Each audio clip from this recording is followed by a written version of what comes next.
All right, what's going on, everybody? We've got doubleheader going on. Zverev is taking on Kopriva. First time I'm watching Zverev as a Grand Slam champion, which is kind of weird. I have to get used to Grand Slam Sasha as a thing. I coined the term. I said it first. And then we're also watching Fernandez versus Sonmez as well. Sonmez 7 for the first set. We've got Grand Slam Sasha playing on grass for the first time. So let's see how that goes, because we've had a lot of players struggle with that. 15:30. Fernandez looking to break back. Winner of this match, by the way, plays Hanfman, who took out Fonseca really, really quickly today. Also, we've got Hurkacz versus Rublev happening at the moment. We've got Menchik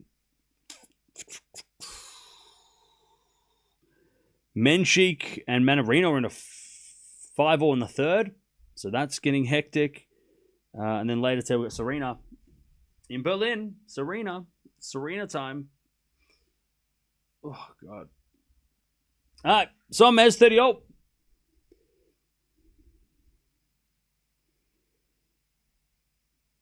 As the return goes the forehand of Sonmez, and then Fernandez in the net. And it's a 40-30 set point Sonmez.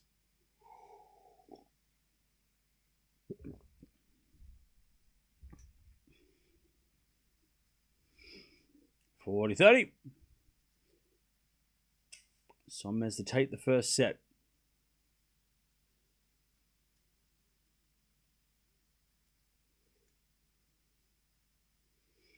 As it back up the line at the backhand of Fernandez. Forehand from Sonmez. Again, the back of Fernandez. As Sonmez passes Fernandez, or Fernandez hits it in the net on the pass.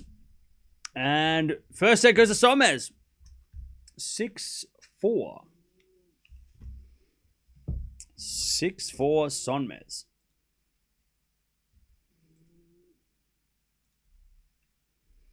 All right.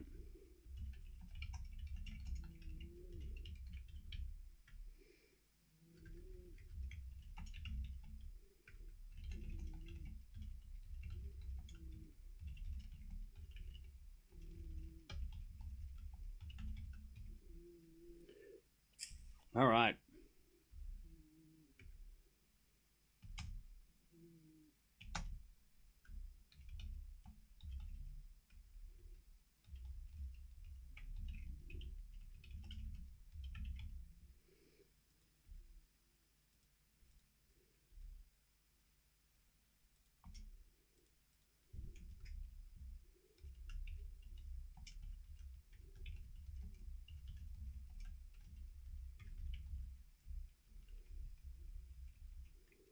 All right.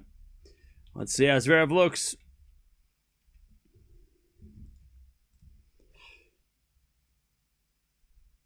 Let's see.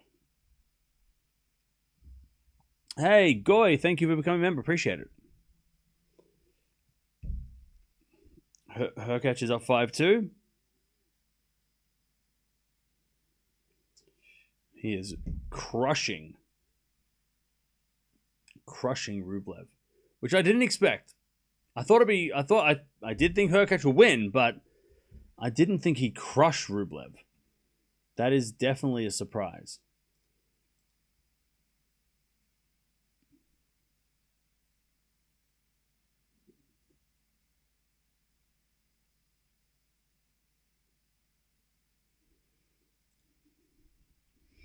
All right.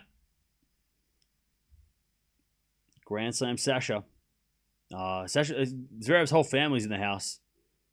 Daughter included, which I don't think she's ever come to the tennis. Or at least I haven't paid attention. So that's nice. And it's actually, we're not really mentioning much about it because we're talking more about, the players that are struggling to convert their game from clay to grass.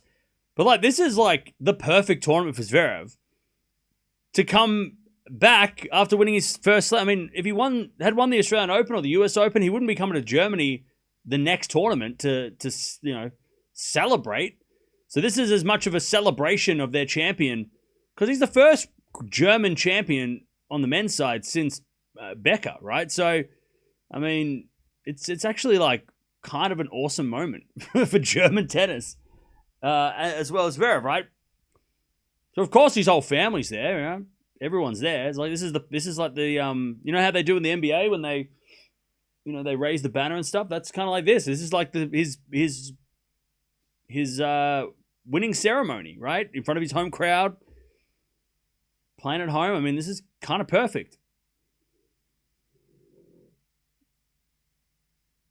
And they can celebrate their champion, you know, hopefully with a win. All right, Fernandez puts it away, 30 love.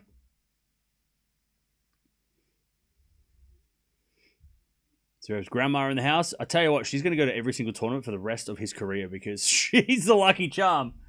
She is the lucky charm. Grandma Zverev. She is the lucky charm. Hurkacz wins. Holy. Please bring up why Czech women players always draw each other. Because there's so many of them. So that's why. All right. I'm going to go Zverev in straights. I don't think Kopriva will beat Zverev. I'd be very surprised. Even if it is on a different surface, I think Kopriva would have had a better chance on the clay. 15 loves Zverev, first point. As Zverev goes up the line. By the way, shadows are super awkward over in Halle. Also Fernandez 30-15. And Zverev goes to 30 love.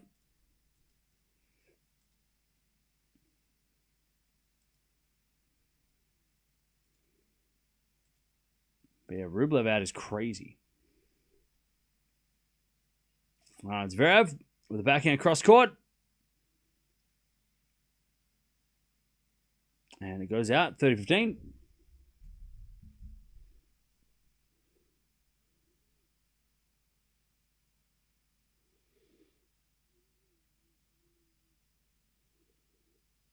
Menchik is going to have to play a final set tiebreak against Mannarino as well. Jeez, there is some crazy results happening. I mean, we've lost Rublev, Bublik, and Fonseca already today. And Hashanov. And Kaboli yesterday. So Halle is completely falling apart. All right, 4-15 Zverev. And 30 all here as Fernandez tries to get off to a good start in the second. 11 double faults for Rublev. Brutal. 40-30. Nice shot from Fernandez. Zverev with the serve.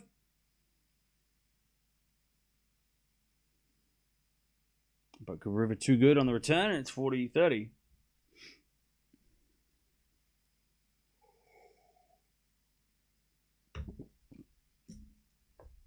Rublev had 28 errors. Yuck.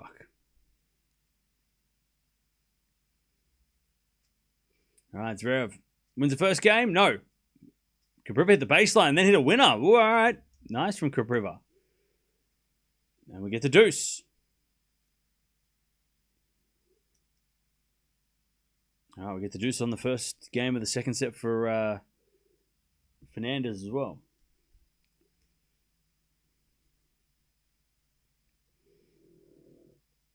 All right, return goes in the backhand of Sommes, and then Fernandez with a slice in the net. And it's advantage Sommes to get the break. First game of the second.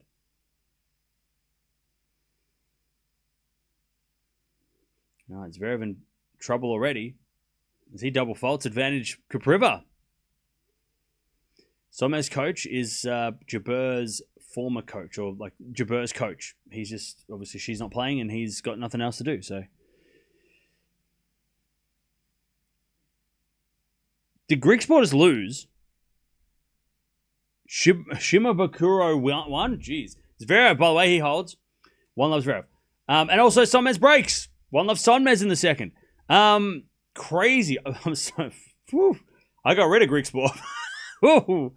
Lucky. I got rid of Greek sport to bring in Lehechka. So, whew. All right, good. Lucky. That was a good trade. Got rid of one...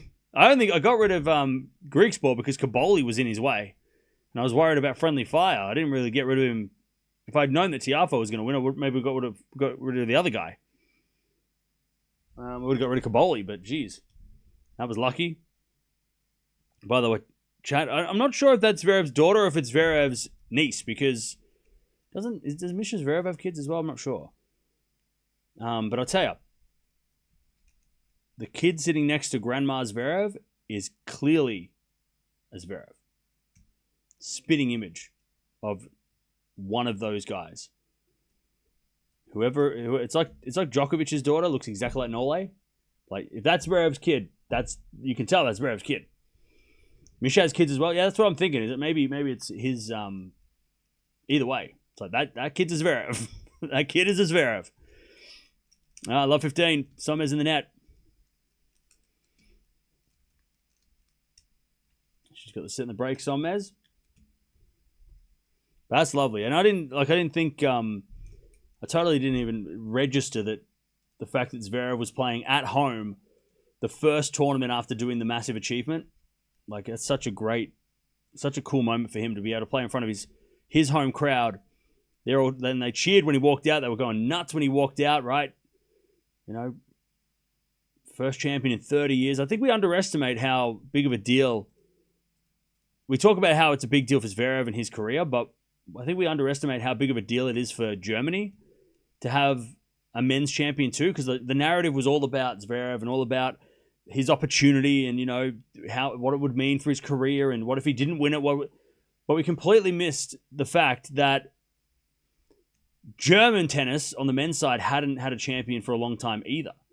And Germany's been a big, you know, it's been a big country in tennis history. You know, Steffi, Kerber, Boris, right? I mean, some of the big names that have done super well for Germany.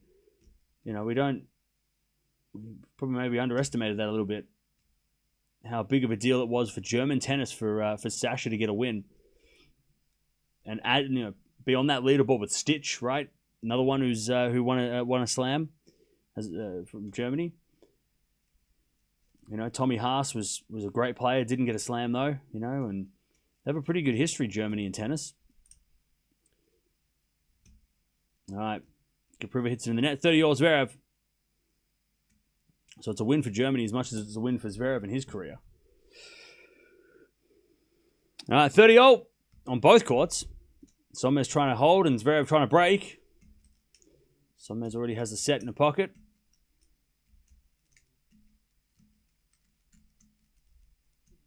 Sommer's with a serve into the backhand of Fernandez. Slice. Goes out. 40-30. As Zverev hits a backhand. Kopriva is so far off the court. And Zverev gets a break point. Hits a backhand in the open court. Kopriva was so far out of the court. 30-40.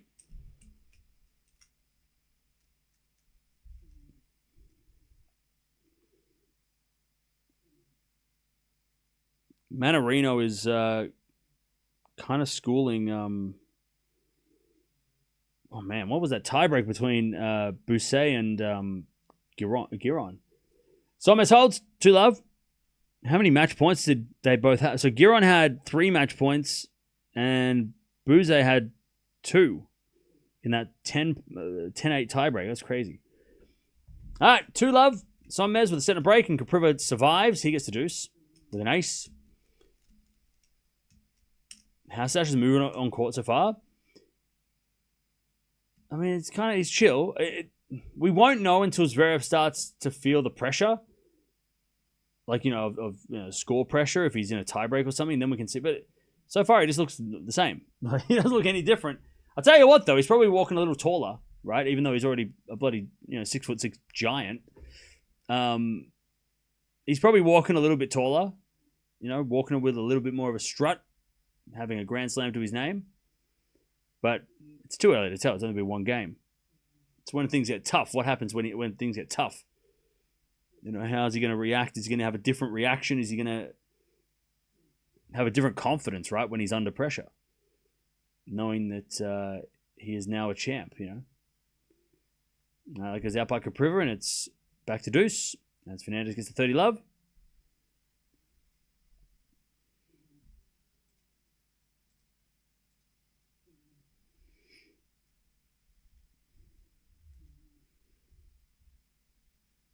30 love Fernandez. So we get serving to the backhand of Sonmez. Forehand for Fernandez. No good. 30-15. All right, advantage Zverev to get this break.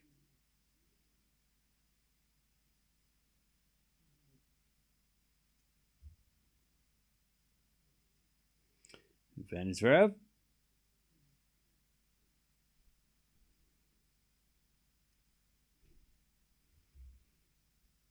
As Fernandez wins the point. Goes out by Sonmez, 40-15.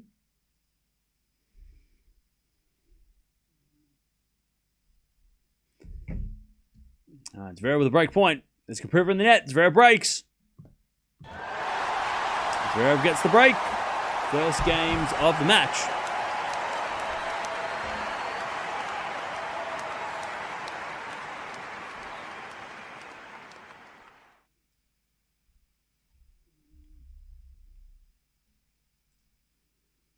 All right, Zverev 2 love. All right, 40-30 here. Fernandez. She tries to get on the board. Happy birthday to Bianca Andreescu. Hey. Nice. By the way, chat, here's a theory for you. With Kyrgios withdrawing, do you reckon he's withdrawn because he knows he has to play qualies at Wimbledon? I know he has a leg. He said he had a knee, like he pulled out with a knee injury. But do you reckon that maybe he knows that he has to play qualies? Like Wimbledon have denied him of a wild card, so he's pulled out this week so he can prepare his body for the qualies at Wimbledon next week. Is he supposed to be playing next week in a tournament, or is he's not playing next week at all? Because that'll also be an indication. But by pulling out, he looked great last week. He had a really tough second match, but he didn't look hurt. Maybe he has knee soreness because he hasn't played. But is he supposed to play next week in Eastbourne or Mallorca? Let me have a look.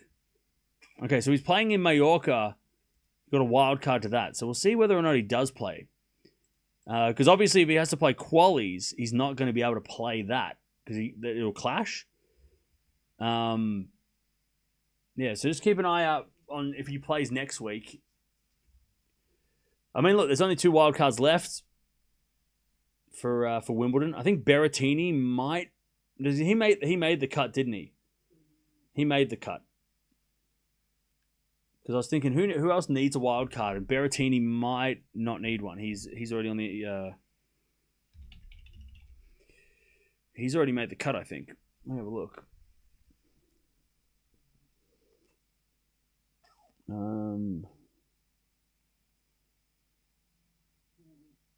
Where's that entry list?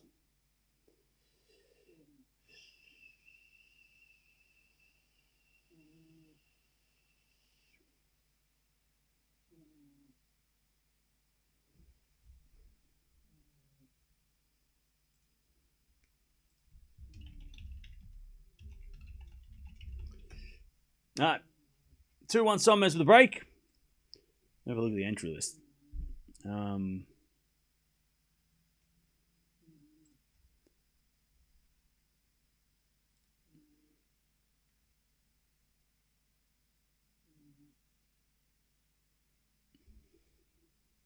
Oh no, Berrettini was the first alternate. He's already in though, because Berrettini must have. Oh no, maybe not.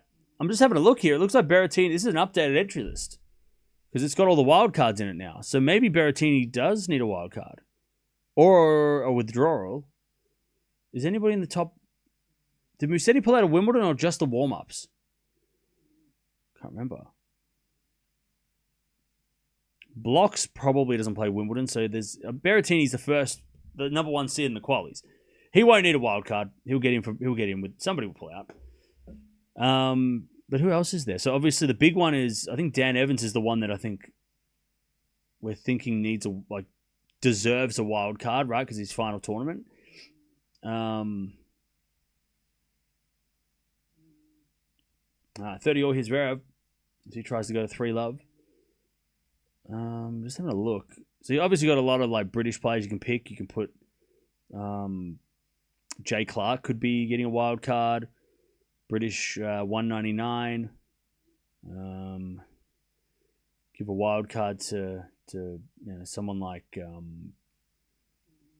Garin, who's done well here before at Wimbledon. Give a wild card to who else is there? Maybe if somebody who's like 500 in the world, from Britain. A couple of Aussies you could give one. Billy Harris is 149. You can give him a wild card. Kyrgios is obviously on that list as well. So, I mean, look, as much as Wimbledon and Kyrgios has not gotten along in the past, I think it would, like, him getting a wild card kind of makes sense. Like, you got to give Kyrgios a wild card to Wimbledon. Everybody wants to see Kyrgios at Wimbledon. He's only playing on grass to play Wimbledon. He didn't play any clay. He's put all his focus on this season, this part of the year. You got to give him a wild card for the fans, to do it for the fans, Yeah, Lamont, I'm not sure. He hasn't got a wild card either. I don't even know if he's playing. All right, Fernandez breaks back 2-2, and Zverev has got advantage. Like, you got to give Kyrgios a wild card just for the fans. That's it. It's not even about like whether or not like he, you like him or not or whatever. It's like, the tournament that is like, it doesn't matter if Wimbledon like him or not.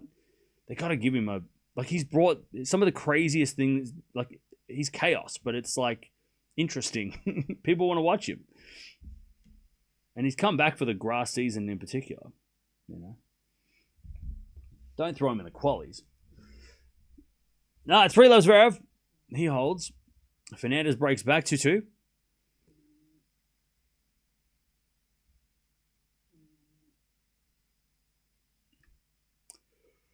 All right, as we go backhand from Sonmez goes long. It's 15-love. Yeah, I mean, he's a former finalist too, right? They gave Dimitrov a wild card. He's a former semi-finalist, so, you think a former finalist would... I mean, Stan didn't even get past the quarters at Wimbledon, but they're giving him a wild card as a courtesy for his career, right? But, yeah, I mean, you got to give Kyrgios a wild card. Like, just because of the attention he brings. Like, do it as a marketing strategy, right? I mean, just to market his... Like, he'll be one of the... It doesn't matter who he plays in the first round. It'll be interesting. Like, he could play a qualifier in the first round, or he could play a bloody wild card, and it'd be the most interesting thing. Or he could play a seed. He could play a low seed. He could play a number 30 seed or something, and that would be interesting. It doesn't matter who he plays. Like, you got to give him a wild card because people are going to tune into him. And there's not many players in the draw that actually have that. Like, you can't really give too many wild cards to players that have that effect because not many do. 15-0. As Fernandez serves again. Into the backhand of Sonmez. Backhand up from Fernandez. I mean, yeah, Kyrgios versus Sinner would be just insane if that was to happen. Can you imagine if... Because Sinner gets the first match on day one, right? Because he's a defending champ. Can you imagine if they played first round? If they played first round at Wimbledon and the first match of the tournament is Sinner versus Kyrgios. Literally the first match on center court. That would be insane.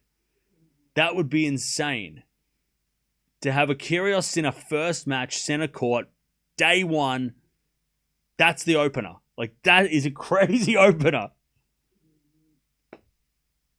15-30 is Fernandez puts it away. 30-0 off the line from Fernandez.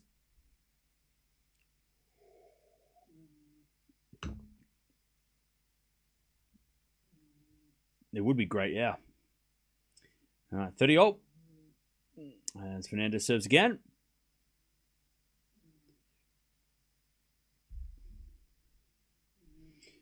$30-0.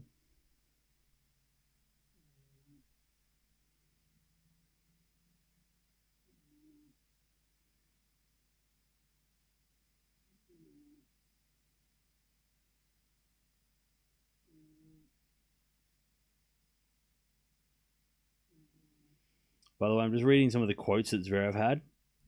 I love that he said exactly what we all were speculating at the time. Someone's got break point 30-40.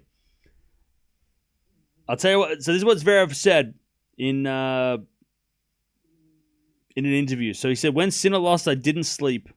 He goes, I can be honest. Now I can be honest. I lied to myself for my own good. When Sinner lost, I didn't sleep a wink that night. The next day, luckily, I was playing the evening against Alice, so I could sleep all day. But what happens during the day? Djokovic loses. I mean, we were watching in real time and thinking, what's Zverev thinking right now?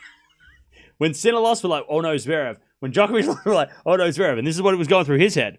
He's like, the worst match I played at the French Open was definitely the Ellis match. I wasn't free. I didn't play well and I didn't serve well. It was the most stressful week of my life, to be honest. We were talking about all this stuff at the time. We're going, that Alice match is super important. And he didn't look bad. I mean, he's probably a bit hard on himself, but he actually looked all right. He did lose the third, but that wasn't because he was bad. It was because Alice was, caught fire. But Zverev seemed to handle it pretty well. He's got a good poker face. Suddenly, I became the overwhelming favorite of the tournament, something that has never happened to me before at a slam. I knew that if I played my tennis, the one I'd shown all year, I could really win the tournament. I think I handled incredibly well until the final. In the final, I was very nervous. I was tense, but even there, I showed my best tennis in the important moments in the fifth set, and I think I played the best set of the whole match. So I love that. I love that insight because it's in real time. We were thinking those same things. We're like, God, how's Zverev feeling right now? Sinner lost. We're like, wait, Zverev came at the final. Djokovic lost. We're thinking, Zverev's going to win the whole thing. And now he admits all those things that we were talking about. He said exactly what we were thinking. Like, God, this is stressful. But he looked, again, credit to Zverev. He looked great. The moment that happened, he didn't seem to be bothered. But again, he definitely hid it. He definitely hid those nerves because he looked great until the Kaboli final, and then he had to play. Great drop shot from Kopriva.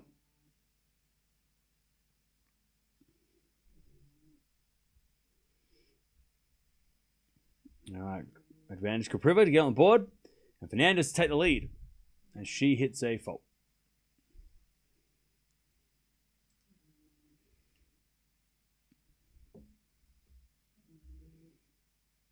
All right, Kopriva's on the board, 3-1 Zverev. You could tell the Alice match, he was absolutely crapping himself. Not really. I feel like the first two sets he was okay. He didn't look that bad. The third set was when things got a little bit sketchy, but yeah, it was just interesting. It's just really interesting to hear what he was going through because we were literally watching all those matches, right? When Sinner lost, we all started focusing on Djokovic and Zverev. And then when Djokovic lost, it was all about Zverev. And yeah, I mean, that again, he should get a lot of credit, and he won't because people are going to focus on the people that weren't there. He's like, oh, well, he didn't play this guy, he didn't play that guy.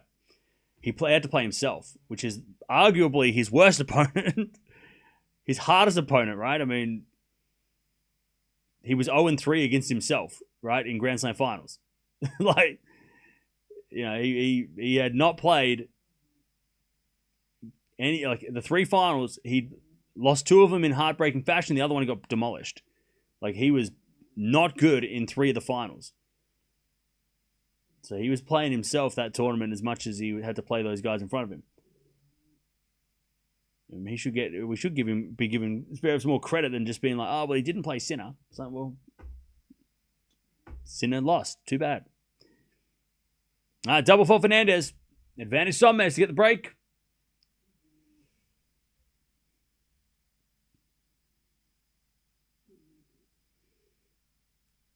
Zverev has the break here, 3-1.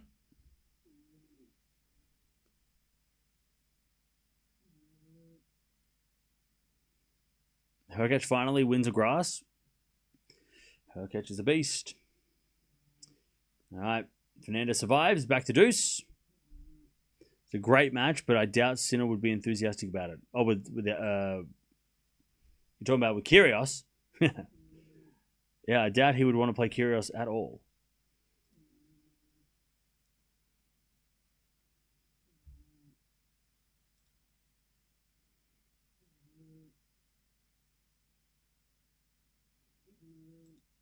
All right. Deuce. As Fernandez gets to advantage.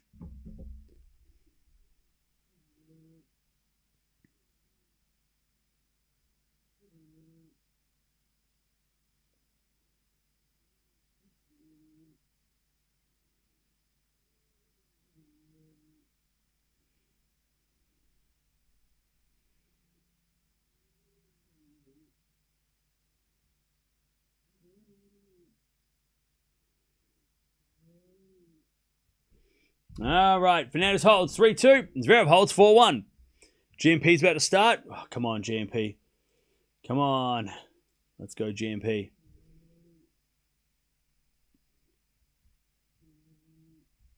Do you think Sinner will have heat problems again? I have no idea.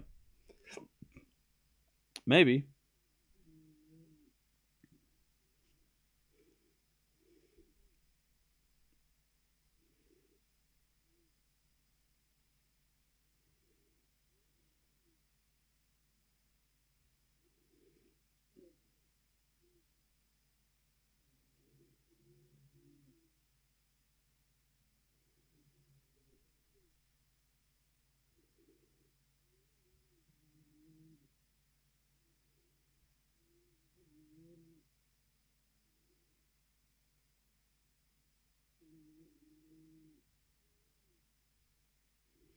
All right. 4-1 Zverev. So, chat, who got the men's wild cards for Wimbledon? I just did a video about it. I should know this. Hang on, let me double check. It was what? It was Wawrinka was the only and Dimitrov. Everyone else was British. I'll tell you, chat, I don't know about you, but maybe it's because I've gone down a rabbit hole, but God, I find it so... wild cards are so fascinating. Like, when you really dig into the wild card, like, situation, it's very interesting. It's a very interesting situation. Wild cards. And I've been doing a lot of work on that the last couple of days.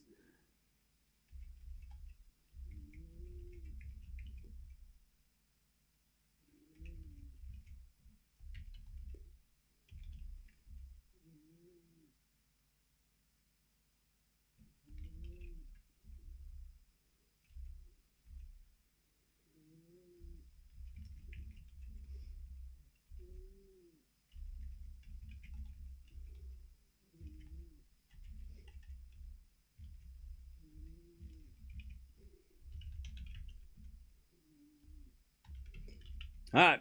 Love 30 by the way. Fernandez. She's about to get this break again.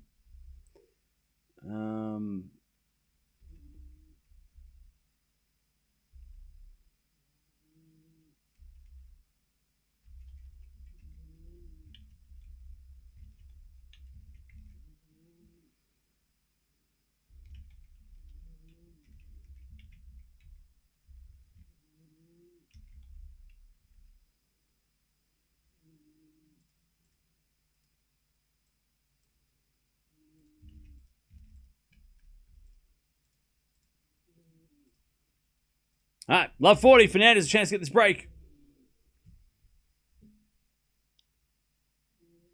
To get the lead in the seconds. Zverev looking for the double break. 15-30.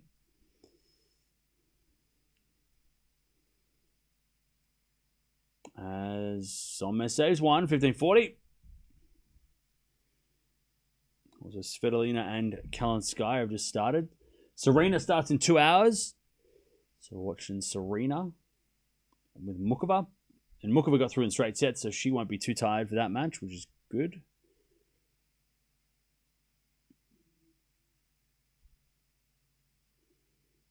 All right, 15-40. Chance for Fernandez to get the break and lead in the second.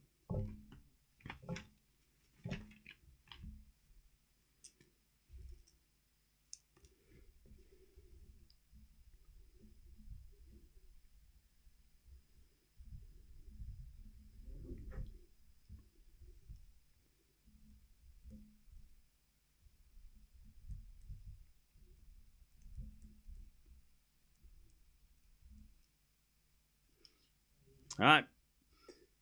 And Fernandez does break 4-2. Zverev's looking for the double break.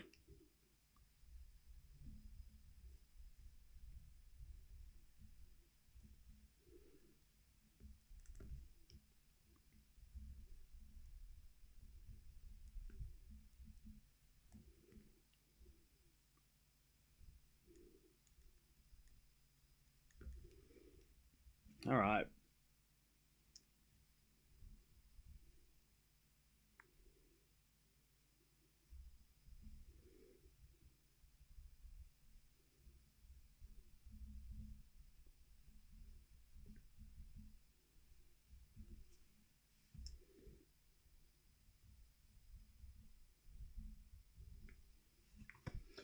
All right. 15 love. Fernandez with the break in the second. And Kopriva trying to just keep Zverev one break away. And he does with a good serve. All right. Kopriva on the board again. 4-2 Zverev with the break. First set. I think FAATN is tomorrow. Yeah.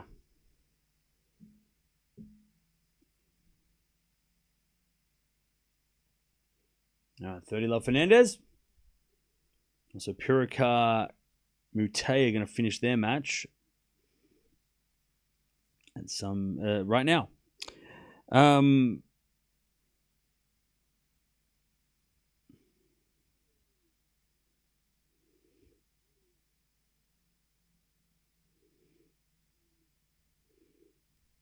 right, 40 love Fernandez.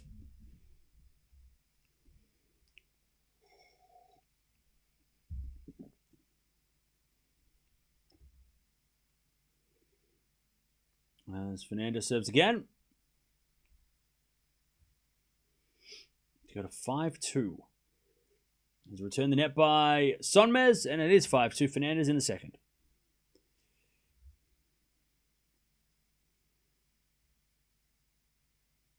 No, it's Zverev with the 4-2 lead.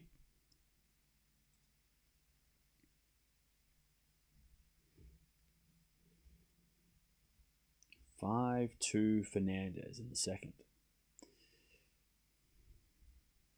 Which country am I from? I'm from Australia. I am from Australia.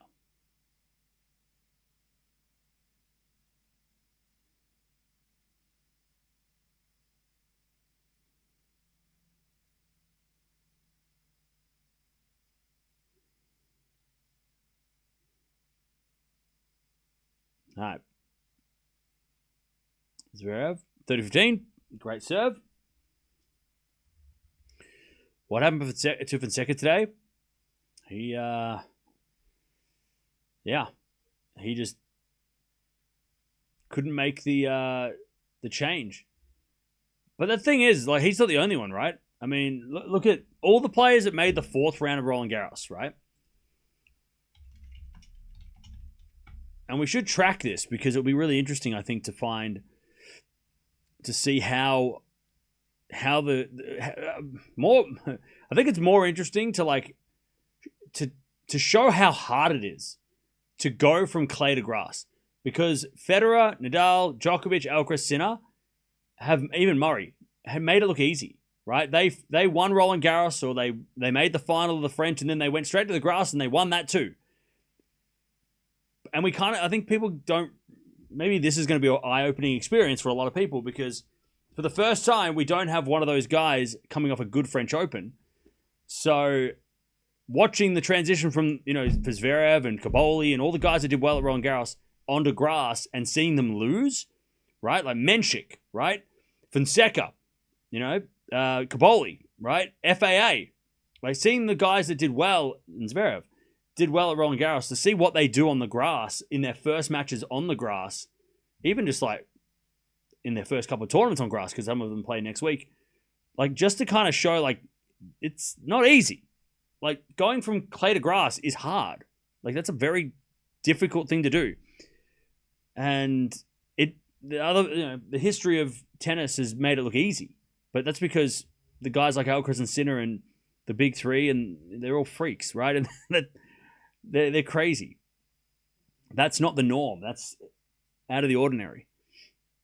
So, yeah, we'll keep a track of everybody on that list who made the fourth round. So I'm talking, Tiafoe's done the best at moving to the grass. He's had a good switch. Tabilo, he made the fourth round of Roland Garros. Rublev made the fourth round of the French, just lost today. I mean, he had a shocker. When Rude plays, we'll see what happens. Carreño Busta, Hoda, these guys. De Jong, who had a decent French Open. We'll see how these guys do in their first matches. Analdi is another one. When we see him on the grass for the first time, see what he does. 40 Love Sommes she tries to make Fernandez serve for it. And then also on the women's side as well. I mean, on the women's side, we'll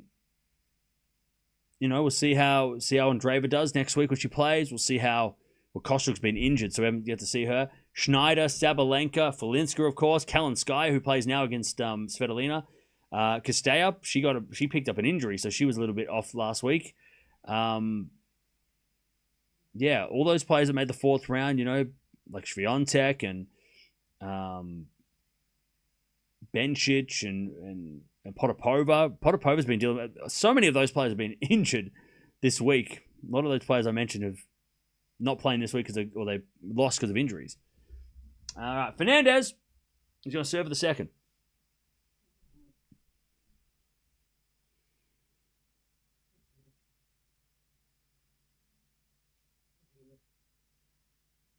Is Zverev's playing doubles as well? Yeah, he is. That's not a bad idea, to be honest. Because you get playing doubles at on this surface gets you more time on the surface, even if it's doubles. I think it's a great idea to try and play as much tennis on grass as you can before Wimbledon is a good idea. Doubles, singles, whatever. The more grass tennis you can get, the better, I think. 15 Love Fernandez.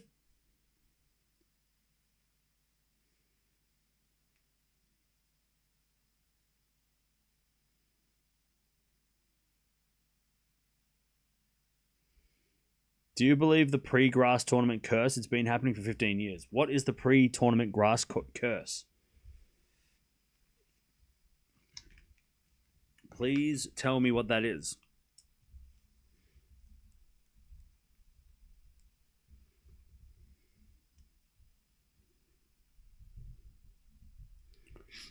What is that?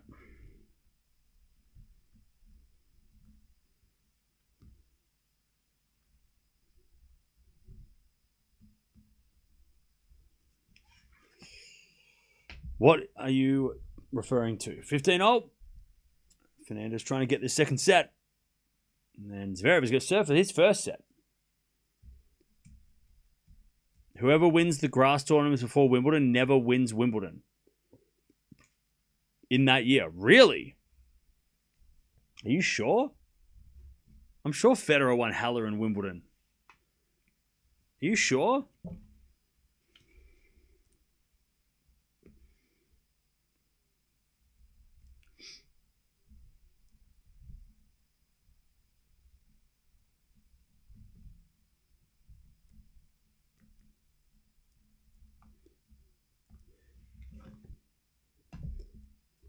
Oh, it's on the WTA. It's not on the men's side. Okay.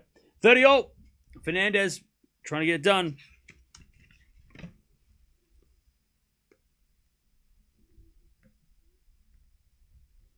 So it's only on the women's side. So on the men's side, that's not a thing.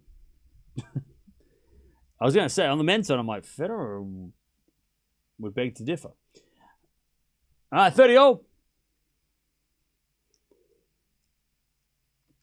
As Sonmez tries to break back.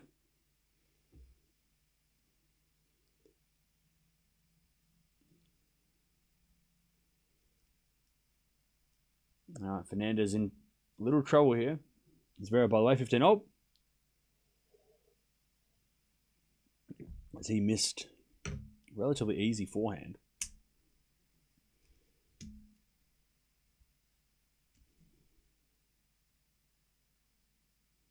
All right, 40-30. Nice serving from Fernandez. She's got a set point. It takes to a third.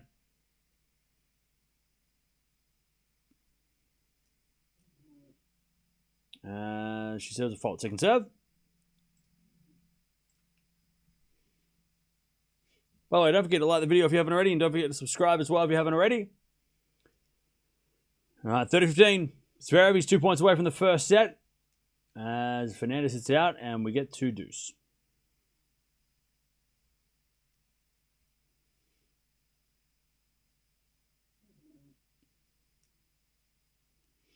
Interestingly, last year, the finalists of Queens and Bad on Berg. What do you mean?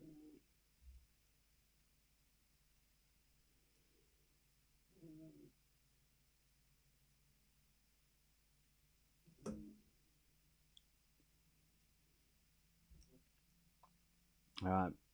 As Fernandez comes to the net, but great passing shot from Sonmez. Advantage Sonmez. Zverev's got 40-15 to take the first set. And Zverev has been super solid in his first match as a Grand Slam champion. And he serves the backhand of Kopriva. Backhand from Zverev is long. That's 40-30. All right, Fernandez to serve to take. Sorry, Sonmez with a break point to take back the break. But she can't. Good serve. And it's back to deuce.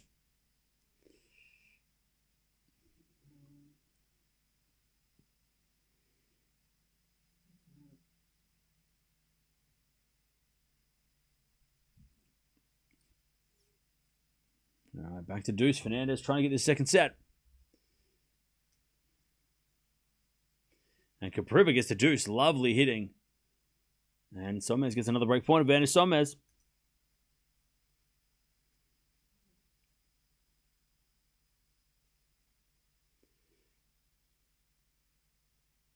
In what order would you rank the French Open finals of the last 3 years?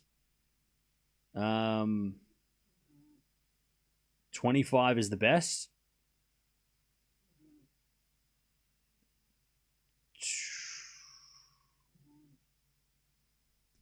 25, 26, 24. Can't remember 24 as much. Was it good quality? I can't remember. I feel like 24 was not as memorable. 25 was obviously the best. Like, that's one of the best finals of all time. Zverev winning is probably the second best, and then the third being Alcaraz winning against Zverev. So I'd probably do it in that order. As that goes out by Kopriva, and Zverev wins the first set, 6-3. Also, Sonmez breaks back. And she is back on serve.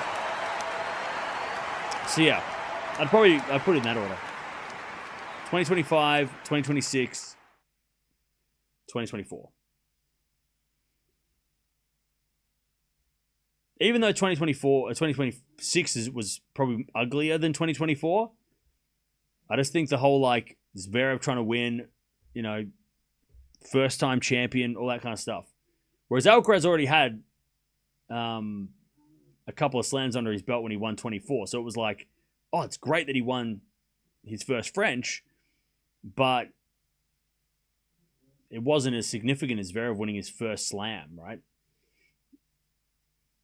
Had it have been like for history, maybe like it was, you know, for the whole, that was the last one he needed, that would be different. But yeah, I'd say 25 without a doubt is, I mean, way better than both.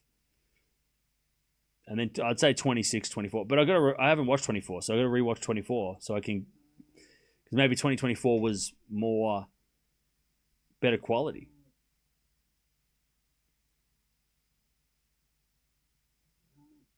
All right.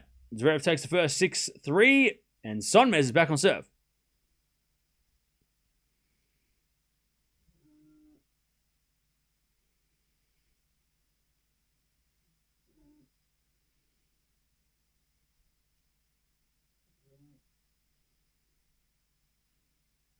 All right.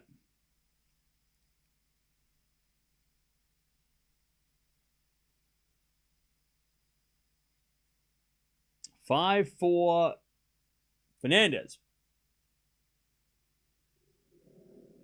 As Fernandez slips, it's 15 love.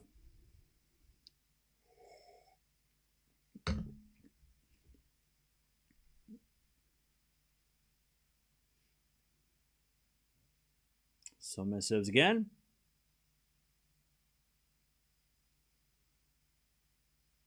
Fault. Second serve.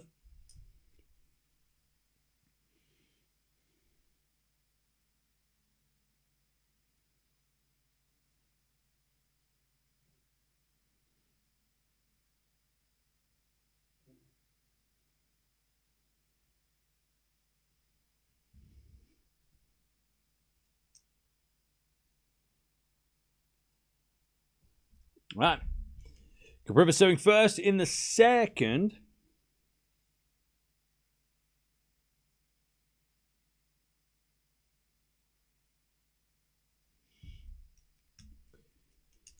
And 30 love here for Sommer. She tries to level the second.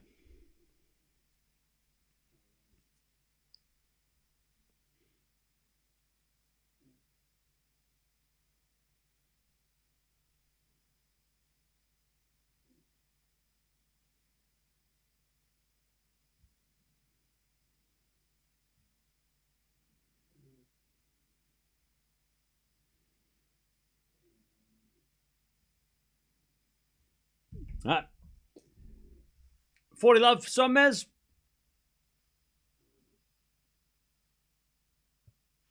Hey, Karthik, thanks for coming back as for a member, probably for another month.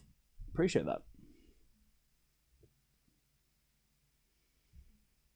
All right. Sonmez. 40 love to level this second set.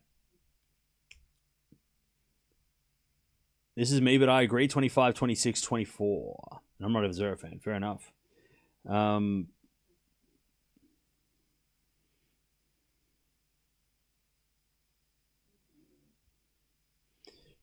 Yeah, I just think the significance of 26 is more than the significance of 24. I think 2024 was not as... I mean, I can't remember... I remember the fifth set controversy with Zverev having a bad call against him. I remember 2-1 down, Alcaraz coming back, but I feel like 2026 is going to be remembered more for like Zverev cramping in the fifth, but still winning the title, his first title, all the madness that happened before. I think it was just like 2026, just the build-up was more memorable. And 2025 is no doubt the best out of all of them. And I mean, not going to get any better, right? Well, that's one of the greatest Grand Slam finals of all time.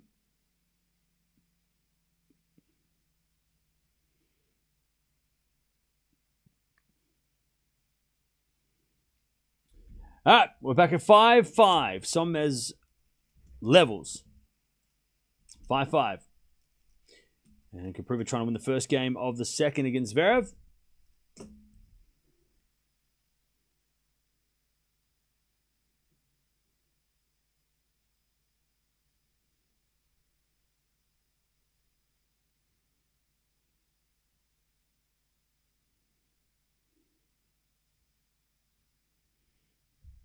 All right, 40-30.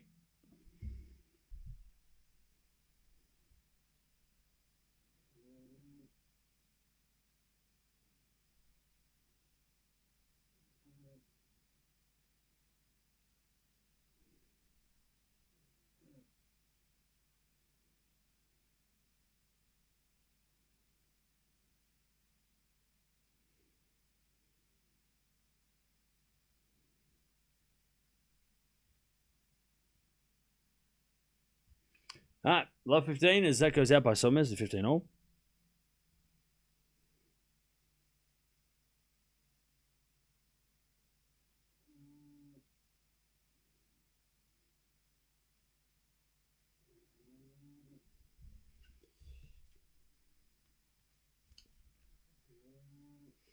All right, 15 all. Zverev, by the way, gets a deuce.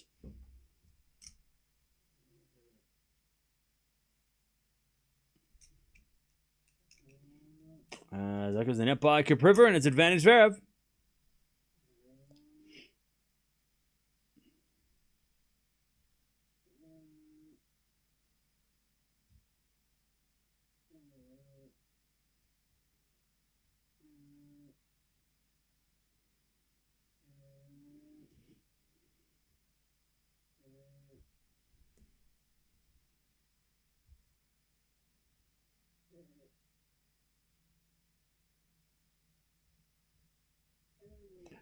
All right. As Kopriva gets the deuce. 30-15 here. As Fernandez tries to get the lead back. Backing from Somers up the line to the backing of Fernandez. And Fernandez went back up the line past her. That's a great shot. 40-15. We could finally see a Raducanu Gauff match. They both just have to make the semis. Okay, that's never going to happen. Come on. You know the rules. That match can't happen. It won't happen. It will not happen. It cannot happen. It won't happen. All right, 40-15. Fernandez to take the lead. And at least secure her spot in a tiebreak. But she does. Great serving. All right, 6-5 Fernandez. Kopriva. He tries to get on the board first in the second.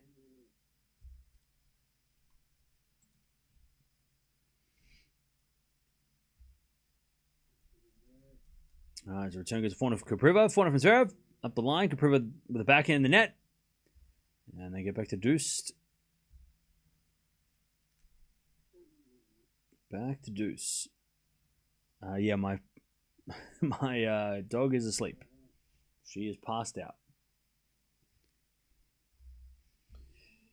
All right.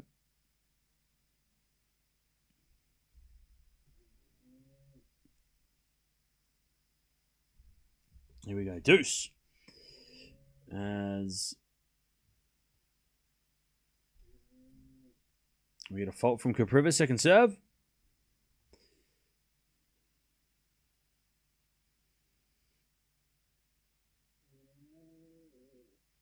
As it goes out from Zverev on the return. It's advantage Kopriva.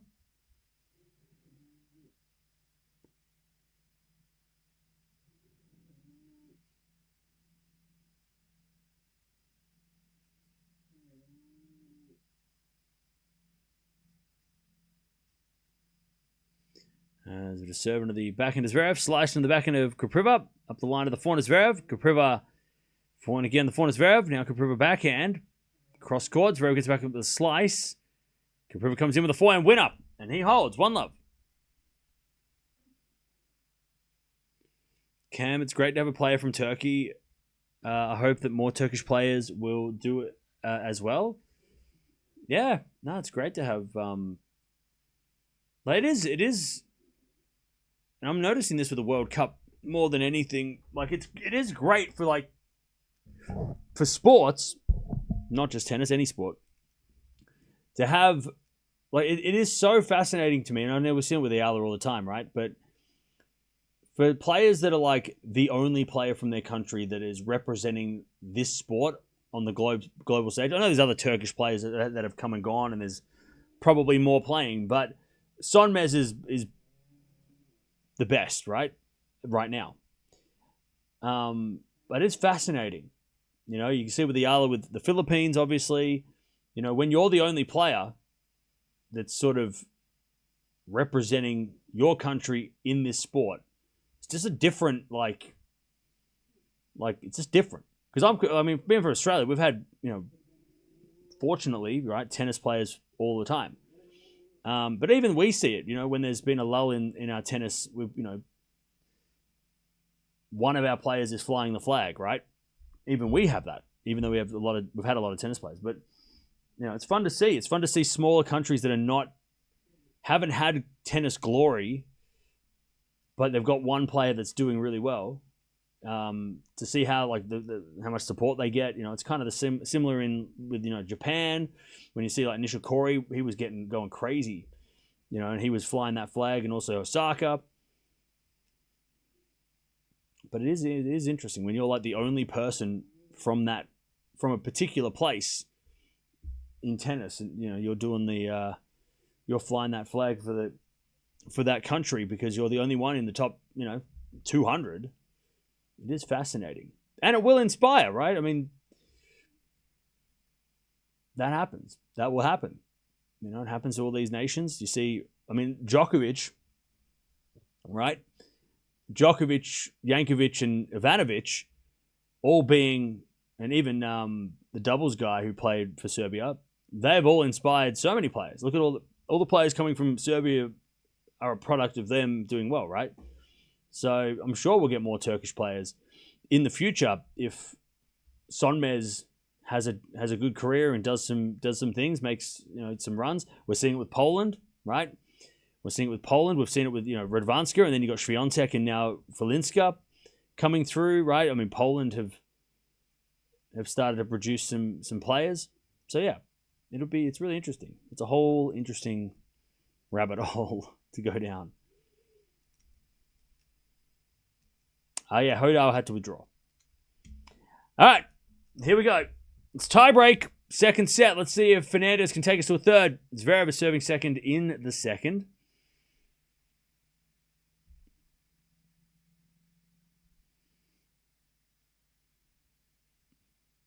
All right, Fernandez serving first.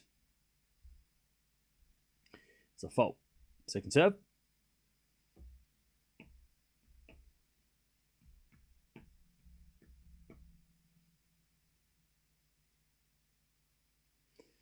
Serve is a double fault. And we get one love for Sonmez. World Cup is what the world needs now more than ever. Yeah. I'll tell you what the world needs, like a bit of extra though, is Australia to beat USA on Friday. I think that would be really good too. I think that would help. Something I don't know would help, but it would be just one love. I think that like if Australia beat the US, it would be just that whole thing. That would just be I think it would just be a healing moment for everybody. We'll all be everything will be okay. Too love. Please, especially after all the shit that I've been hearing. Too love for so much. We won't talk World Cup Australia versus Turkey, all right? Two love. Sonmez. We need Turkey to beat the USA as well.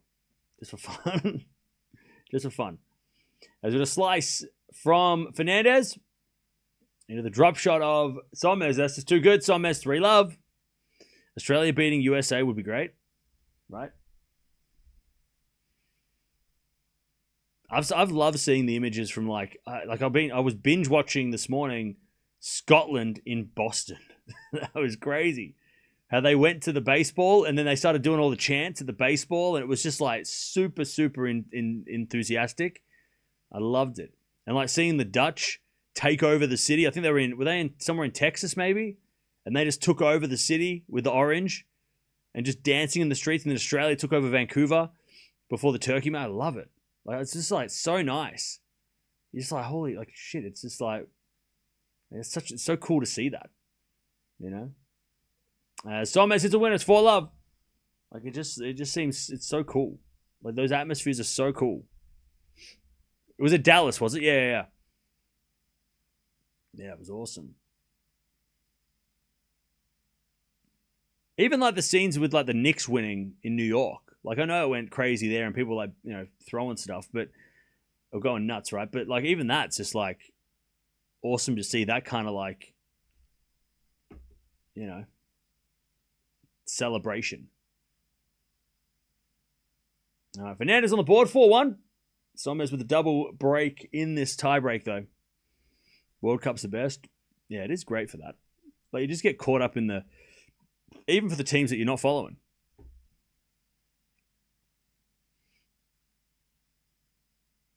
Brazil taking over Times Square. It's just fun. It's just so much fun. But like different with NBA because like with World Cup, it's like literally a world event, right? NBA is an American event. As we're falling in the net from Fernandez, 5-1 Sonmez. They change ends. Like NBA is, people aren't running up and down the streets in Australia because the Knicks won. But like the World Cup, like it's just another different level. Like you don't get that. Maybe the Olympics, maybe even the tennis. Tennis has had some. I remember like in the Australian Open, Swedish like fan groups would not fan groups, but like fanatics would all get together and go crazy at the Australian Open. You always see the Swedish like contingent. I mean the Australians. You see the Australians at the tennis, right? all over the world in their yellow and green, and they're just going crazy. So it's so much fun to see. 5-1 Sonmez. She's 2 points away from this win. Straight sets win as well, which is super impressive. Great serve. 6-1 Sonmez to get herself into the second round. Knock out the number 2 seed. I mean, this is a big win for Sonmez, who lost to Fernandez back in Stuttgart a couple of months ago on the clay in an epic 3-setter. And this is very impressive by Sonmez. Huge win. One of her best wins. In fact, it might be her best win, because Fernandez is no... I mean, she might be the number 2 seed here in a smaller tournament, but she's no slouch. Fernandez has been top 30 for a while. Or at least top 30. She's 22 in the world. So, I mean, that's a huge victory for Sonmez. Sonmez has not beaten somebody that high ranked before. As with a forehand now from Sonmez into the backhand now as we get a forehand from Fernandez. Sonmez wins a point, gets it done. I can't play the sounds, but you know what the noise is. Crowd goes wild. Sonmez wins. And that is Sonmez's fourth best win ever. She beat, in Stuttgart, she beat Paolini. That was her best win ever, number 8 in the world at the time. She then took out, at the Australian Open, took out Alexandra Zverev. Last year, she took out Towson in Beijing, and now she's taking out Fernandez here. So, yeah, huge result for Sonmez. Her 4th best win ever, and also a little bit of revenge after losing to this lady in Stuttgart in a very close match back in April. GG's. Good win. Very good win. Sonmez is having a very good year. Also, what does that mean ranking-wise? Not sure. Let me check. So Sonmez currently is ranked number 57 with that win. So there you go. She came through the qualies. And I think, actually, no. Now with the win, she goes up to number 53. So she's almost in top 50.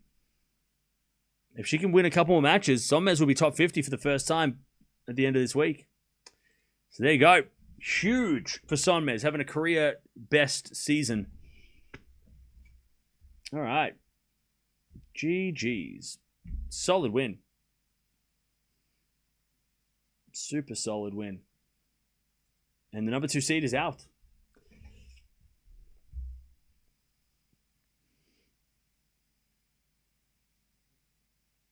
All right. Kopriva's up 2-1 in the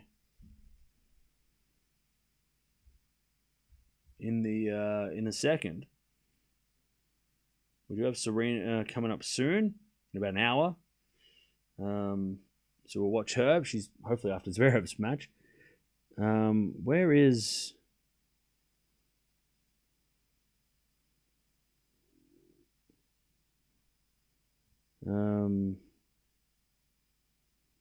Okay, Pirikar and Mute are still going at it.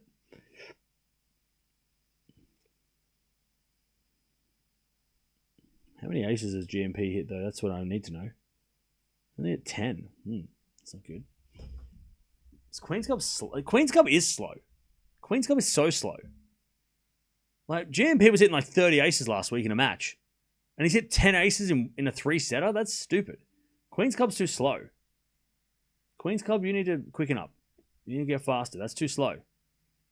Too slow. GMP should be hitting 10 aces a set, not 10 aces a match. Like Pirikar last week when he played Stuttgart was serving bombs. Like last week in Stuttgart, Pirikar served 28 aces in the first match, 21 in the second, and then against Bublik he served 19, but it was only straight sets, so... Whereas now he's only served 10? He's only served 10. And 14 in the qualies, and then 20 in the first quali. But he's only served 10 against Mute. Queen's Cup slow. Slow courts. Slow grass. Slow grass. Slow grass. Boo. Boo to slow grass. Make grass fast. Give the serve bots something to do for 5 weeks. Give them an advantage. God forbid they have an advantage. We've just come off the slower surface. Let's go to the fast surface. We've just gone from a grind. Let's just have tie breaks. Come on. Chat, you know you want that. You know you want serve bots to dominate grass. Like the good old days. None of this 40-shot rallies on grass. What is that shit? That's not grass. That's a lie. That's not grass tennis. That's a lie. Should be aces and volleys. Bring back the good old grass. 40-15 Zverev.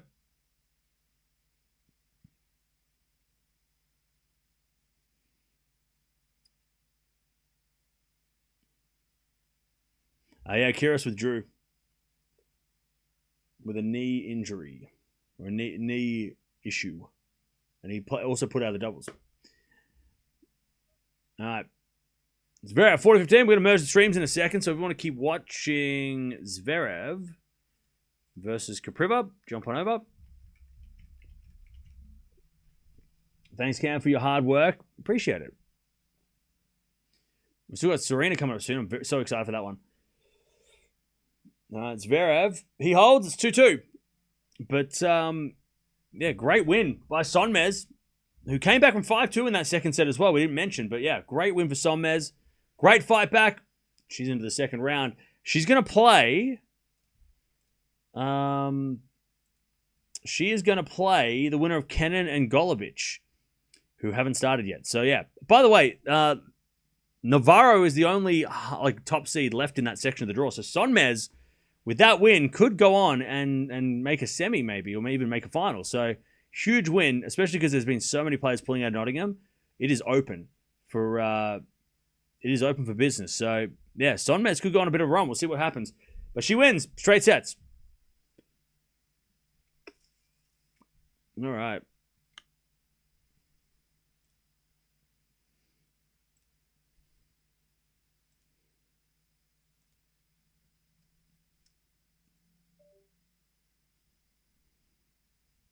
All right. Love 15.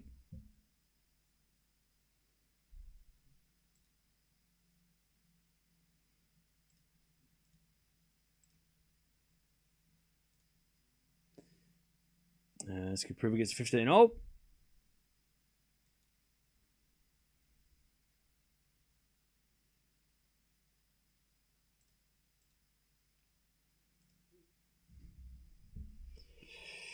Uh, 15-all. As the return goes in net by Zverev. 30-15.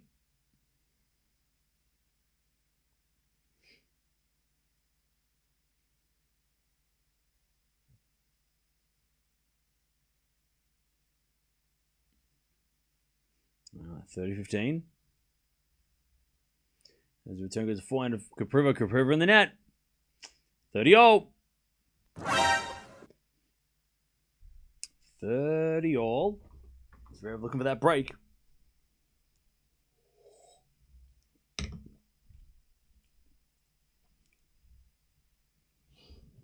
Alright, 30-all.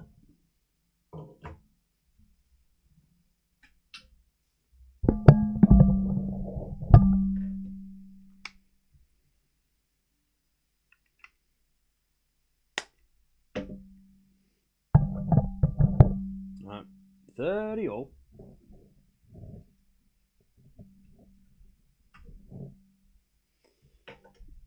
As Kopriva too strong, 40-30. Yep, Zaynep won. Kind of kicked ass too. I mean, the second set was kind of close, but yeah, it was really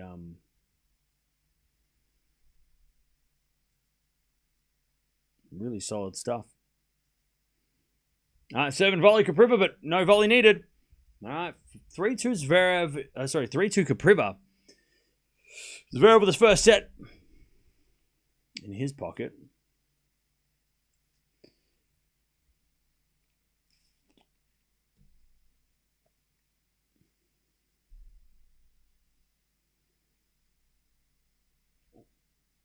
Why is this so slow? I don't know. What do you mean? Did you see the announcements for Wimbledon wildcards? I did, yes. I made a video about it.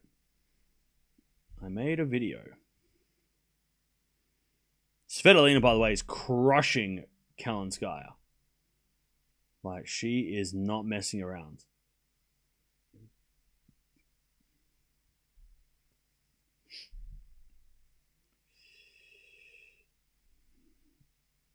All right.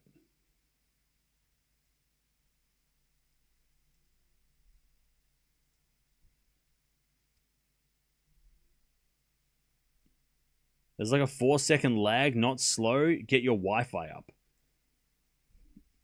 Why don't you send me money to pay the bill? Well, instead of crying about it, why don't you donate? And then I can pay my internet. I can get faster internet for you. How about that? I'm just kidding. You don't have to do it. A compliment. What about a compliment? You're complaining. I don't think you know what that is. You pay for quicker internet, and I'll have quicker internet, right? Kalinskaya's not in the mood today. Yeah, that's unfortunate. Zverev. It's easy to complain, I know, right? 3-2 Kopriva.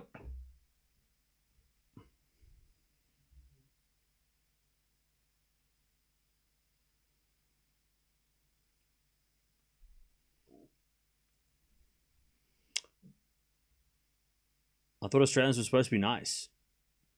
Where are you from? 3-2. Ace out wide. 15 love.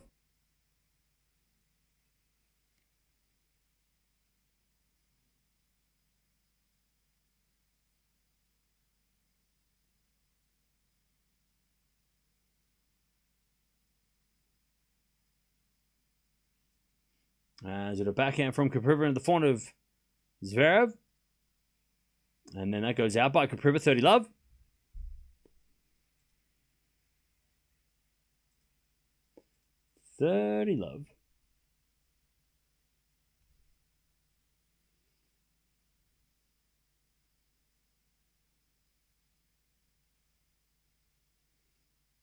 As with a four now from Zverev with a slice. Kopriva comes in with a volley, but misses. 40 love.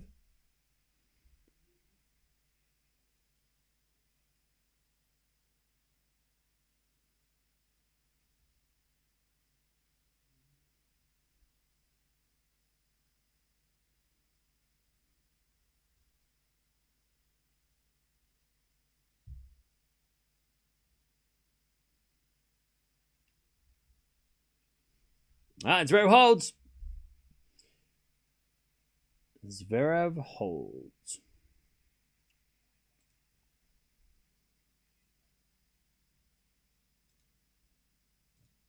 Three games all.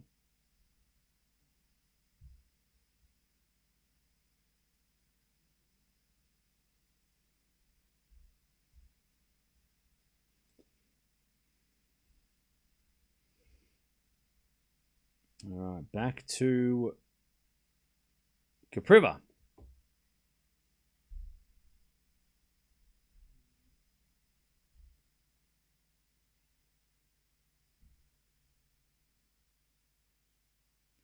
All right, first serve, the fault, second serve.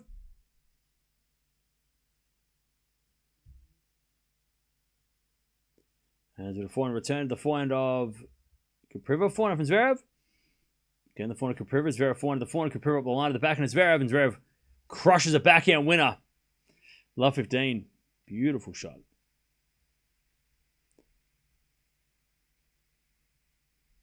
Love 15.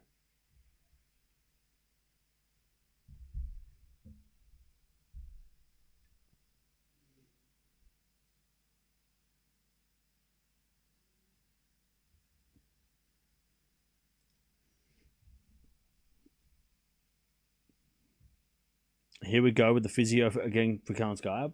Oh no, that's not good. 15 all.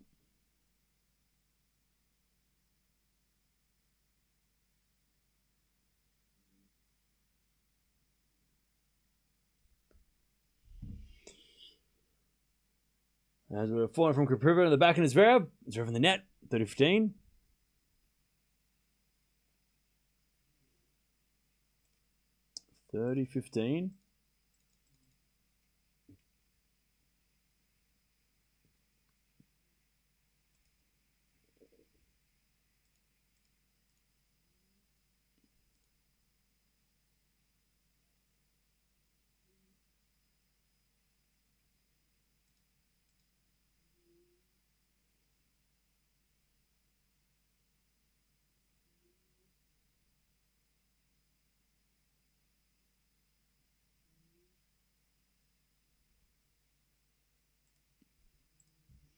All right, 30-15. As we get a return from Zverev, goes long, 40-15. Do you think it's going to go to a third? No.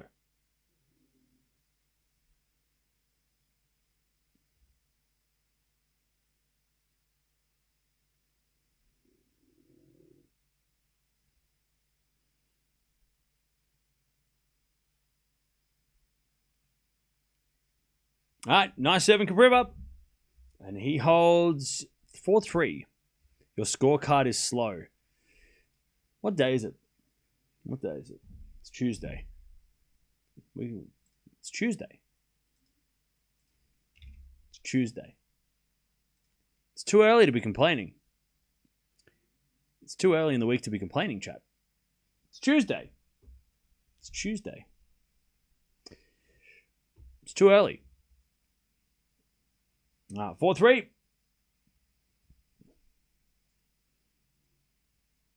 People out here acting like it's a Monday or a Thursday. What the hell?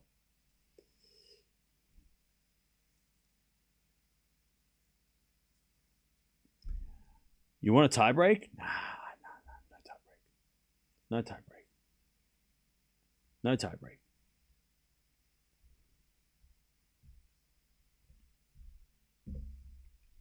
No tie break.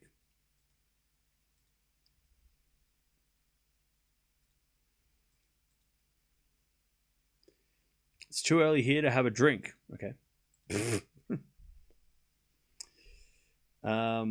Okay.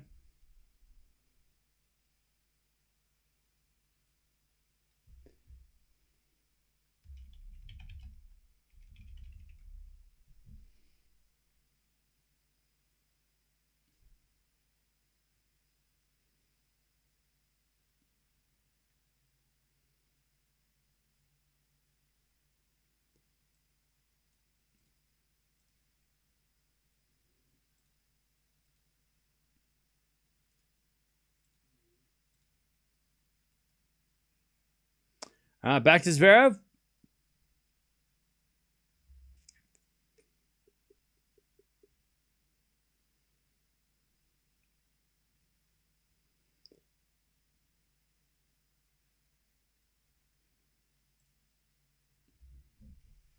All right.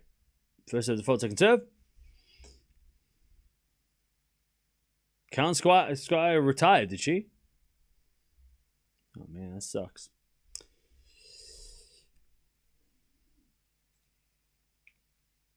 All right. 15 loves Zverev.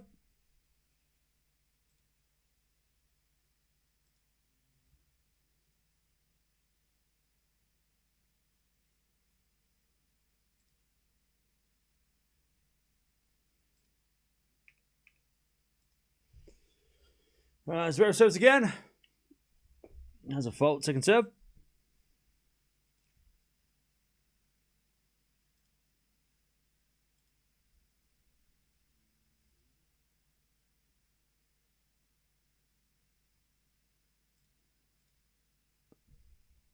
As return goes out by Kopriva, 30 love.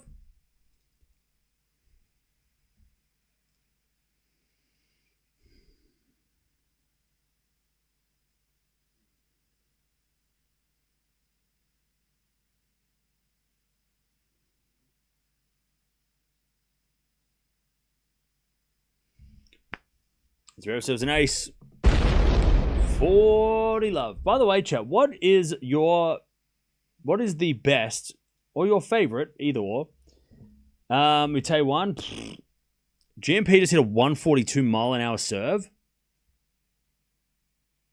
Wait, what?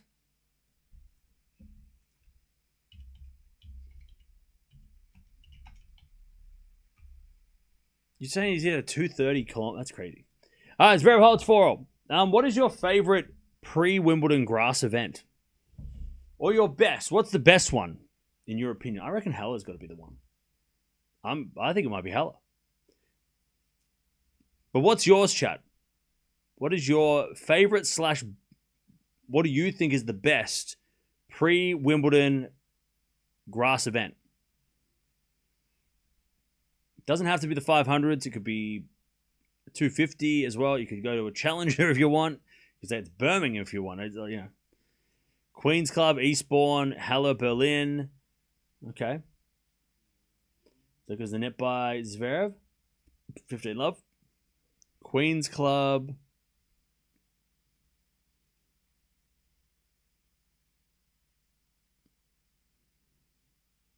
Pirica hit a 142 second serve.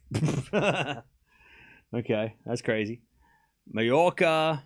All right. And as the backhand return goes into the forehand of Kopriva, he puts that away. 30 love. Nottingham. Queen's Club, I think it's my favorite, but I think the best one's Halle. If they're going to make a 1,000 on grass, this is the front runner. I think this tournament would be, this venue and the tournament would be my pick. 30 love. Eastbourne is very charming, but it's windy. Yeah. Fair enough. All right, return Zverev's a winner. Up the line. Beautiful shot. Yeah, Jared, that's after Wimbledon. We're saying pre-Wimbledon. 30-15.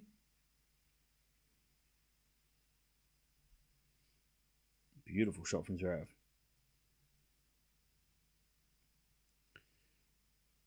Let's go Kopriva serves again. A fault. Second serve.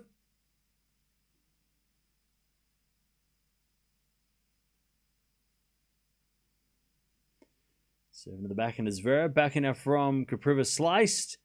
Into the forehand is Zverev. Kopriva on the stretch. Hits it long.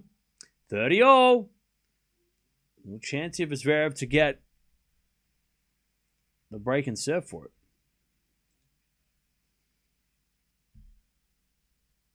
30-all.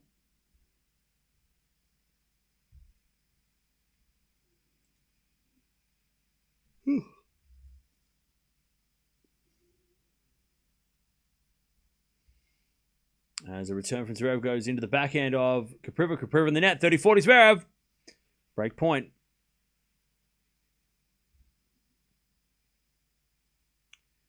30-40. Objectively, Queens has to be the best, but it's too similar.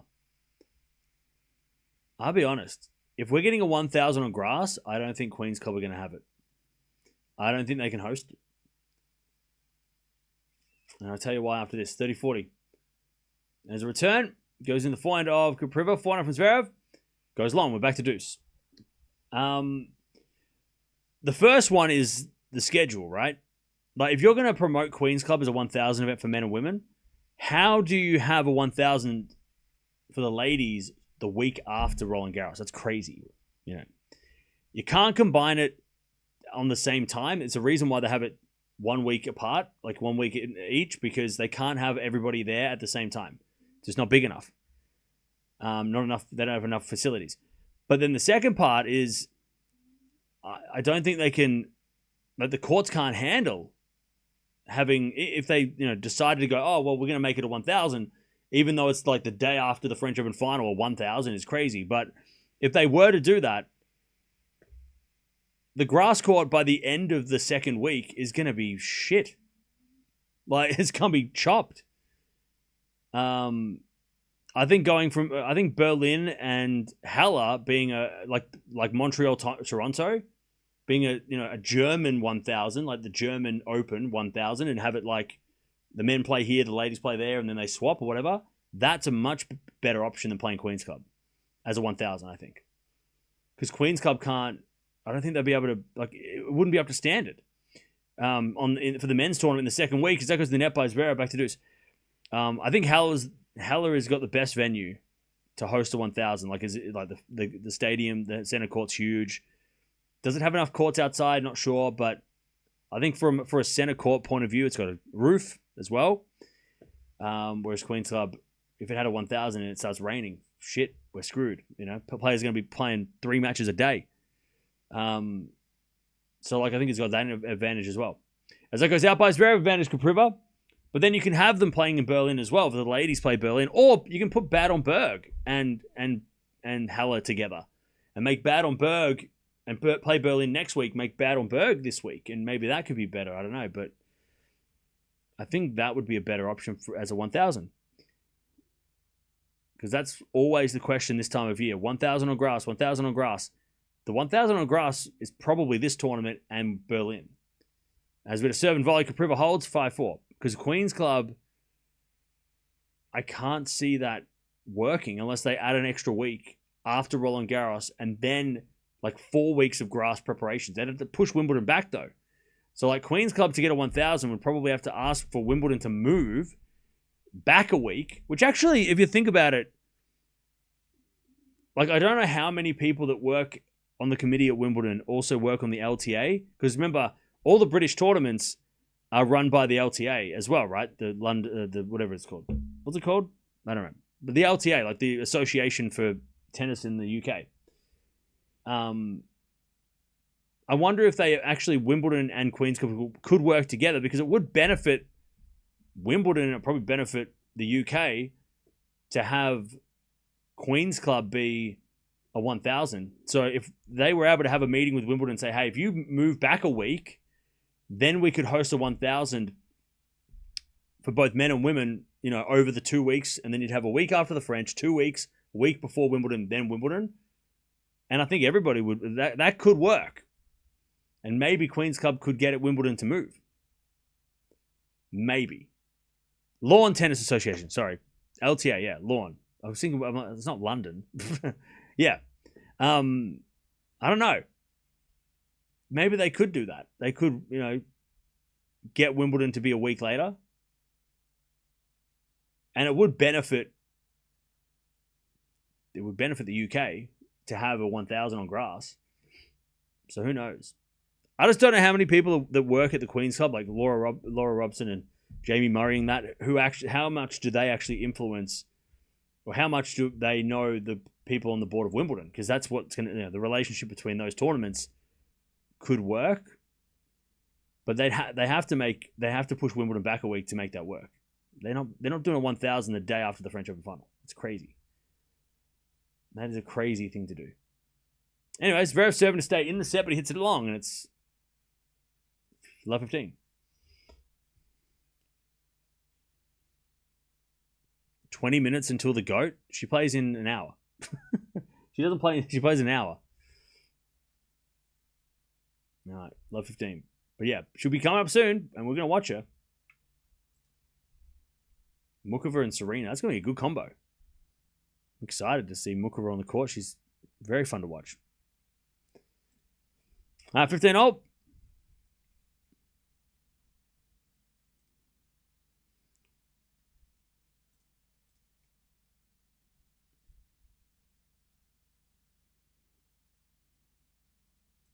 By the way, this match is on Tennis TV, bro. So if you want to watch this match, you can click the link down below. We're collaborating with Tennis TV for the rest of the season, so go check it out. As we get a great serve from Zverev. Demonor's coming up next. That's over in Queen's Club, yeah. Medvedev comes on after this. We're not going to watch it, but we'll keep an eye on it as we watch Serena.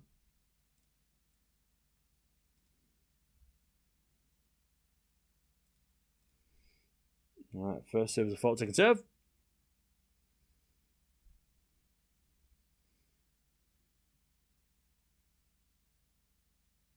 Second serve.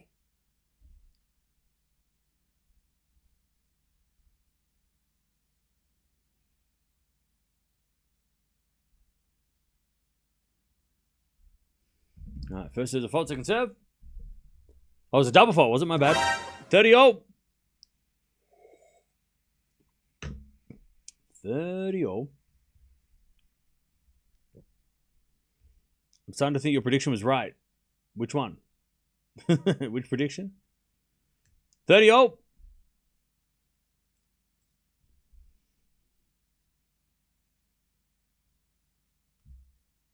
Who do I think will get the last women's wild card? Maybe Venus. Maybe. Maybe Venus.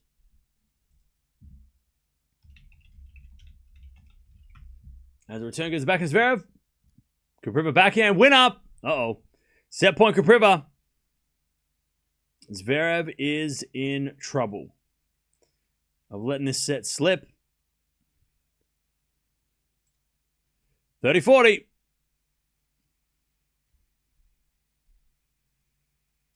They're all trying to pump Zverev up.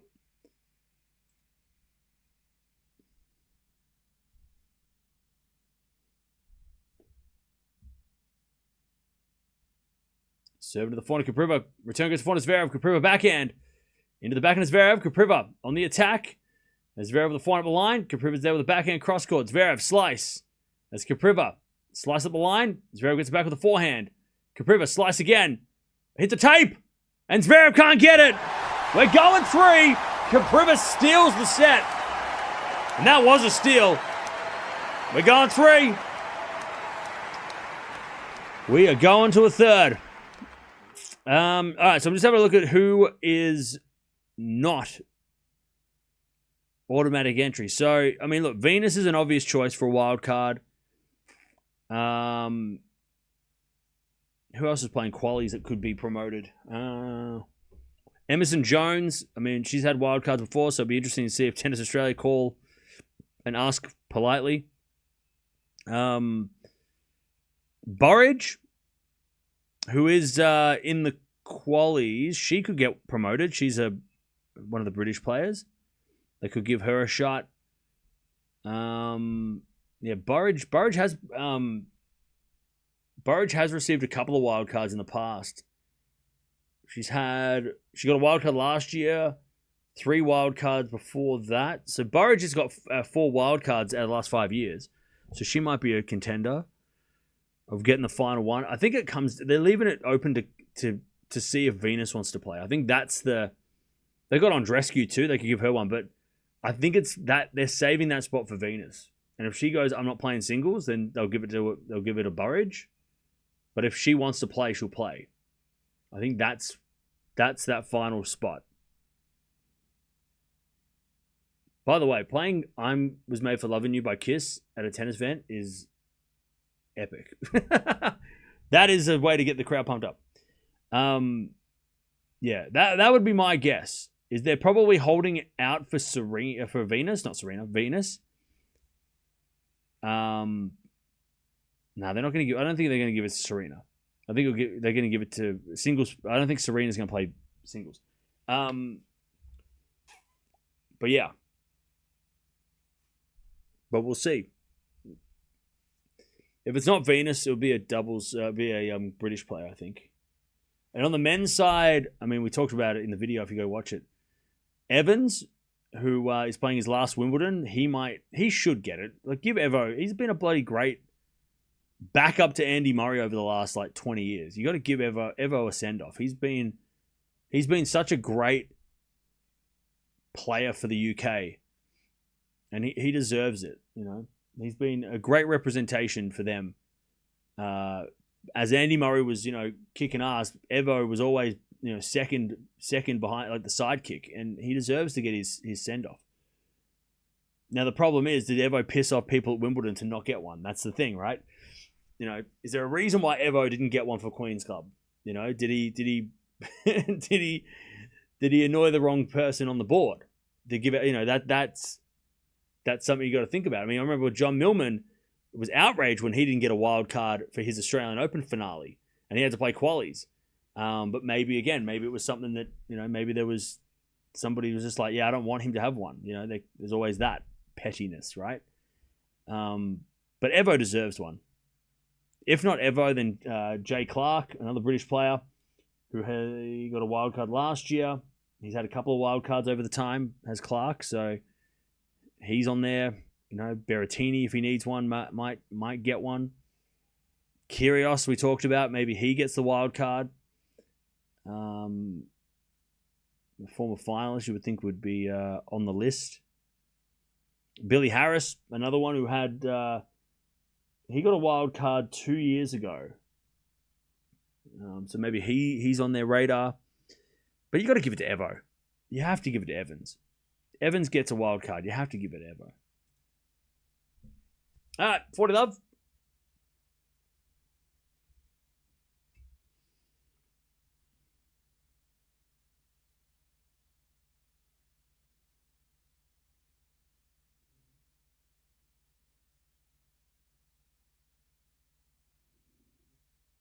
All right. As that goes out by Kopriva, 40-15.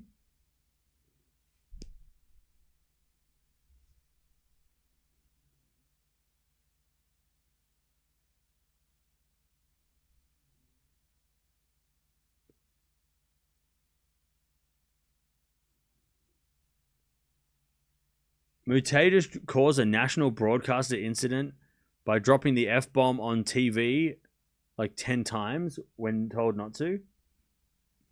That's funny. One love, Kopriva.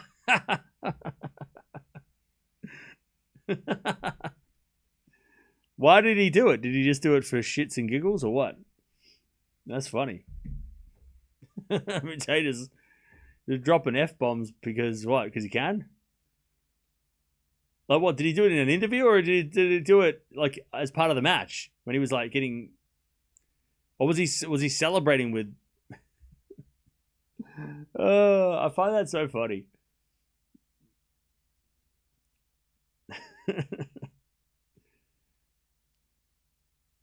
I hope he gets fined like Tiafoe. Well, I've got to hear the context. Was he swearing at someone? Because it's not funny if he was swearing, like if he was yelling at someone. But if he's just saying it like, you know, like F yeah, then okay.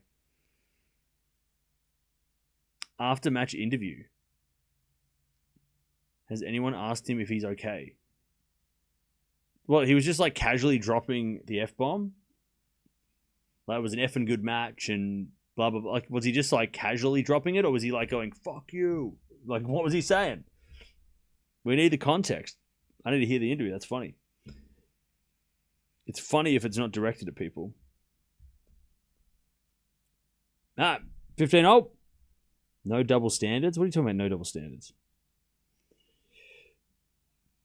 Oh, you're talking about Tiafoe getting fined. Well, Tiafoe was yelling at somebody, and that was a little bit more intense.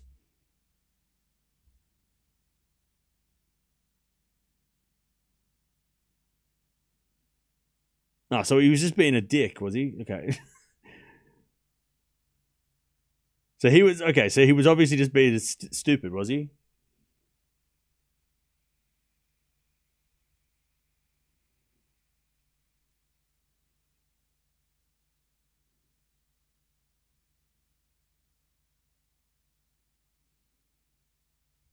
All right. Was he just? Did he accidentally say it, and then the interview was like, "Oh, you can't say that," and then he just went F F F F F F, like he just said it like a bunch of times. He accidentally swore, and the interview apologized, and then he proceeded to say, "Okay, he's just been an idiot." Then, okay, all right, so he's just been stupid. Yeah, okay, he should get in trouble for that. That's dumb. That's stupid. Yeah. So he was just being an idiot, basically. Anyway, it's 40-30 Zverev. Yeah, that's stupid. He'll get fined for that, and he should. That's silly. I think it's funny, but it's also like, okay, yeah, yeah. Like that's just a little bit stupid.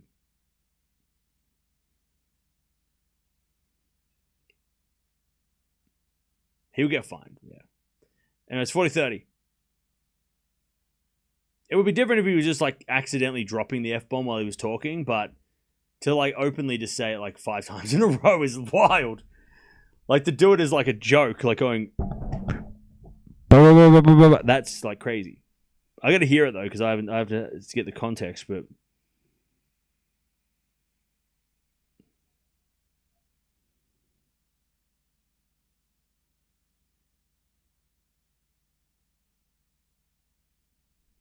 All right. Zverev holds 1-1.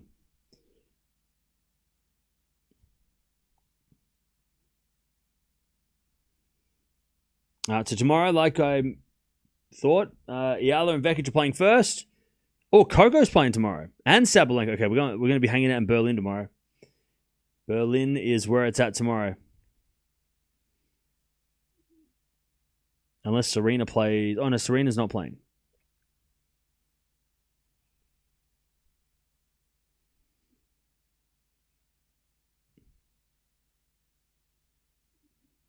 By the way, chat, they're really struggling to finish matches at Queen's Club.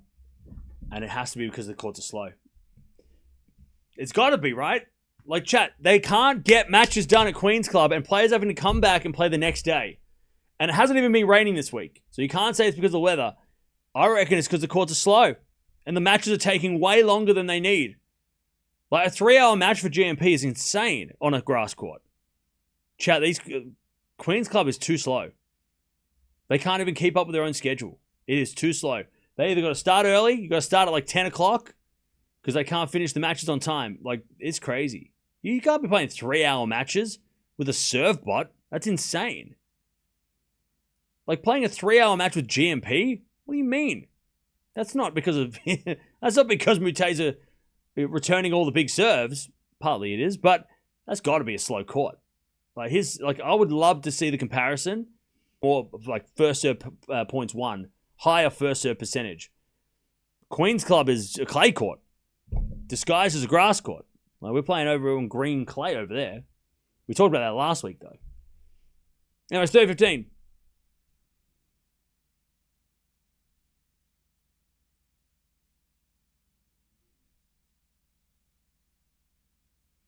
All right, 30-15.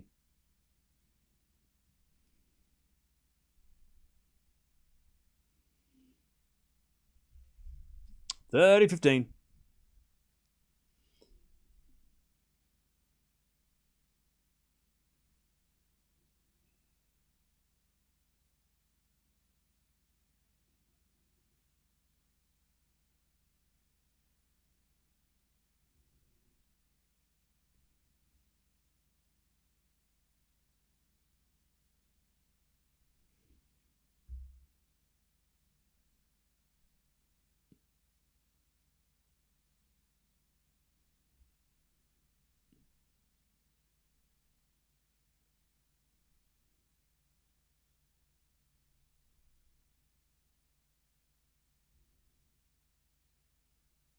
All right, 30 all as Zverev tries to get the break. I think something's happened in the crowd.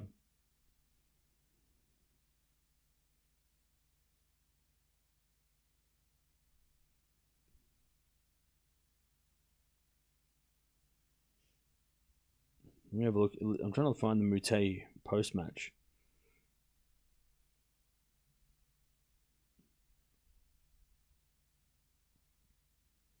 Yeah, so 1 second chat.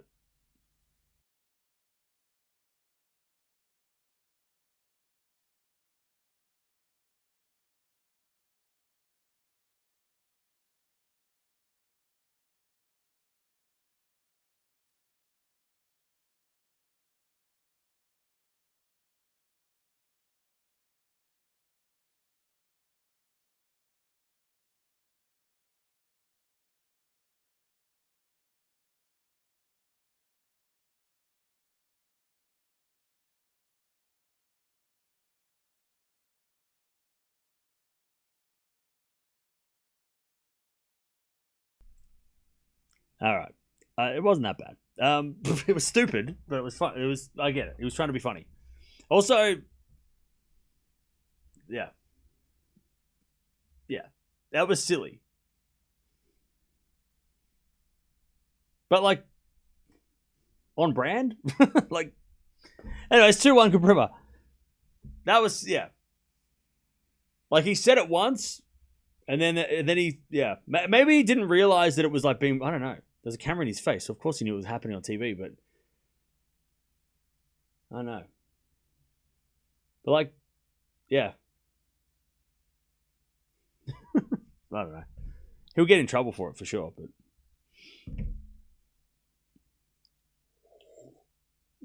It was on BBC though. So what? What does BBC have to do with anything? Who cares? If it was on any TV, it would be the same. They'd have the same reaction. Be like, "Ooh, that's not." Well, BBC's like got anything to do with it? Who cares? If it was on Australian TV, it'd be the same problem. It'd be just as shocking if anybody did that on any television, probably. And maybe not in France. Maybe in France that's a little bit more relaxed, but like it's not a BBC thing. All right, 2-1 Kopriva in the final set.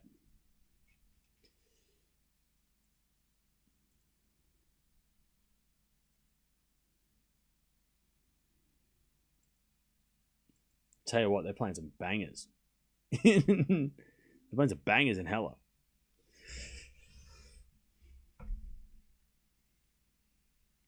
Post-slam Zverev was supposed to be unbeatable. No, he wasn't. Nobody said that at all. Don't lie. Don't be saying that shit.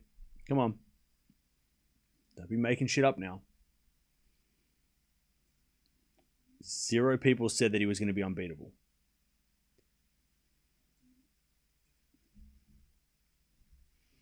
Uh, 2-1.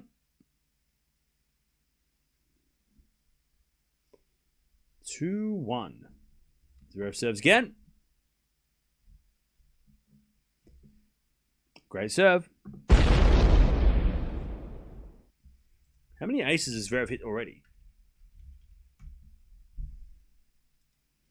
13. There's more aces in this match than there was in the whole GMP 3-hour match, which is that's crazy. All right, Zverev hits a lovely winner, 30 all.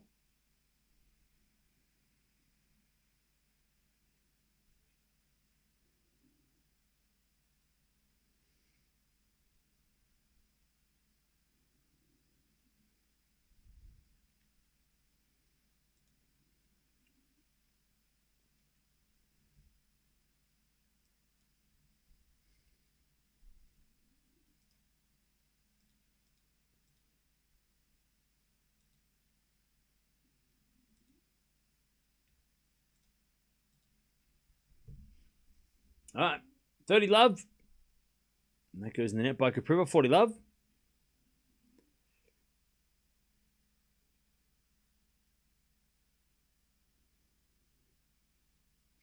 I think that because he won RG, he'd be more prone to a letdown, honestly. I agree. I mean, it can go a bunch of different ways, right? Also, this match is not the match that we determine whether or not Zverev is in a slump. Like, if he loses this match, we don't go, "Oh, well, Zverev sucks now." You've got to give it until like the US Open before we go, how has Zverev champion been, right? How has Zverev as a champion been able to play? Also, going from clay to grass is ridiculously tough. We talk about that. We should be talking about that a lot more. We've seen that already with like Caboli, Fonseca, right? All these guys that have already lost on the grass who had great French Open. So, I mean, I don't think it's Zverev being a champion is the reason why he's losing. It's probably more surface. But he also hasn't lost yet. By the way, he lost the second set because he couldn't break it 4-all when he had those chances, and Kopriva then broke him, which is not unusual. By the way, to put this in perspective, this is also Kopriva's first match on a grass court this year as well. So they're both playing their first grass court matches. As Kopriva in the net, it's love 15. Demon breaks back. Yay.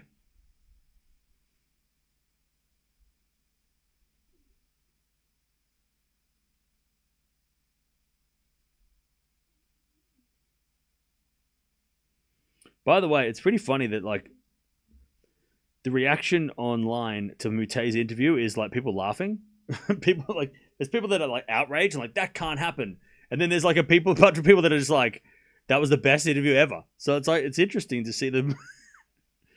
Some people are like, he should be disqualified, and others are just like, give him the trophy. Like, it's a very mixed reaction to his post-match interview. Anyways, 15-all.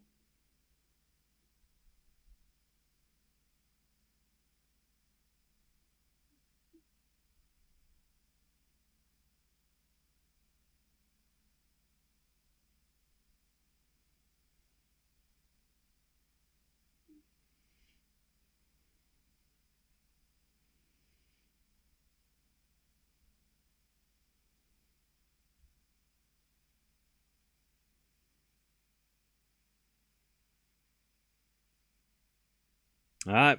30-15. Serve again. As we're backing up the line from Kopriva into the forehand of Zverev. Zverev is out. 40-15. 40-15.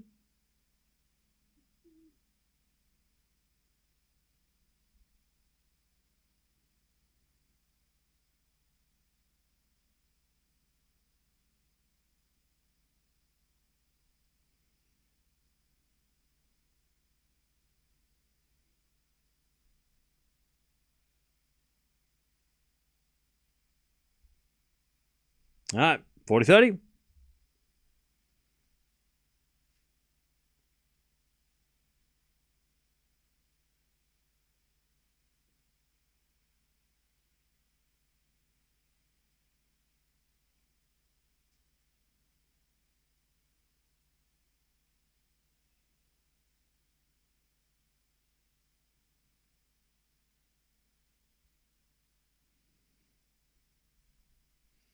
All right, 40-30. Berlin schedule's out. Thanks, Dutchie. All right, deuce. Zverev trying to get this break here. He wants to watch Serena, who starts in 30 minutes, I think. Deuce.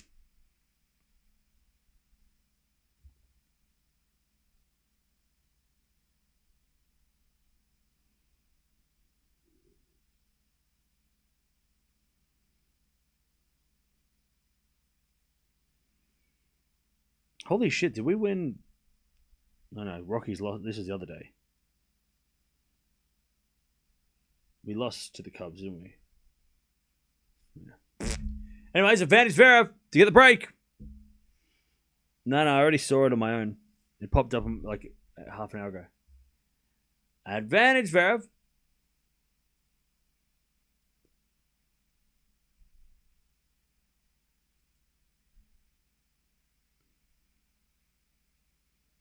Advantage Zverev to take the break in the second, or in the third.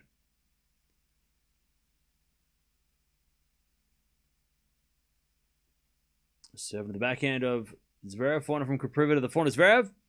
Kopriva forehand again to the forehand of Zverev.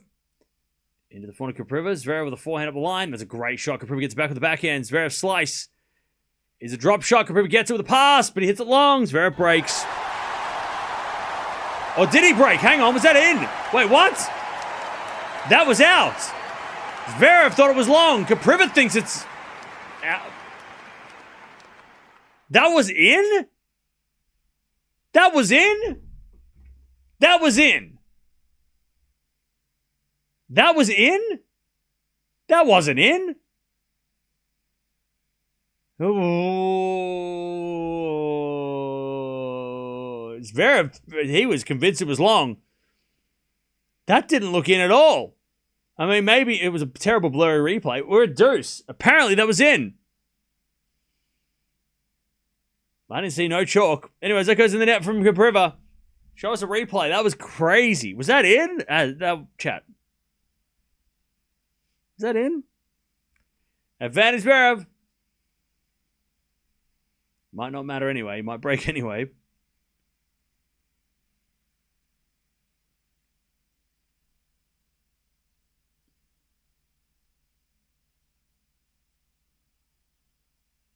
All right.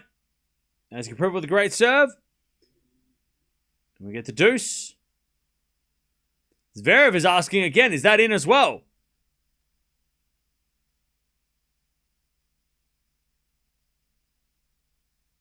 So Hawkeye is getting questioned a lot. That was a good serve, apparently.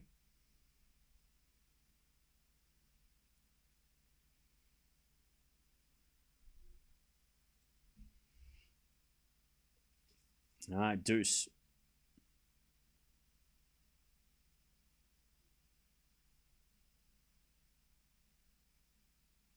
As a return from Zverev.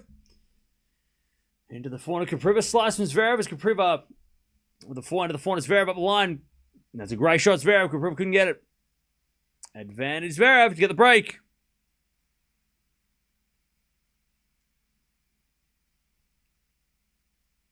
That's all good, Dutchy. It only popped up on my screen, on my phone, because I was looking for something else. Looking for that Mute interview, and it popped up.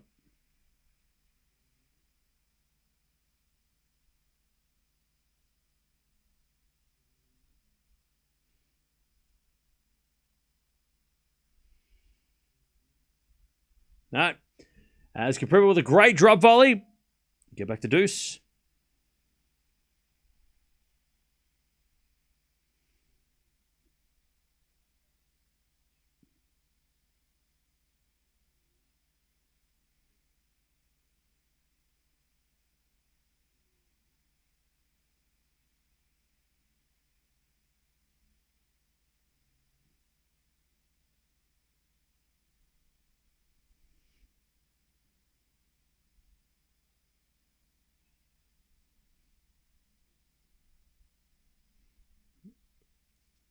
All right, first serve is a fault, second serve.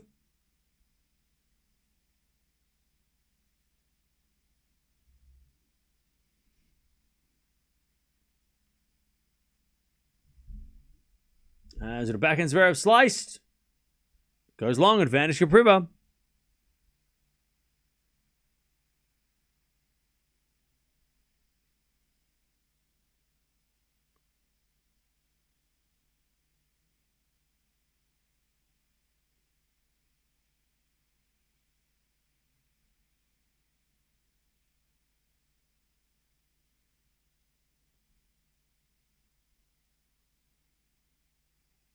All right, first serve is a fault, second serve.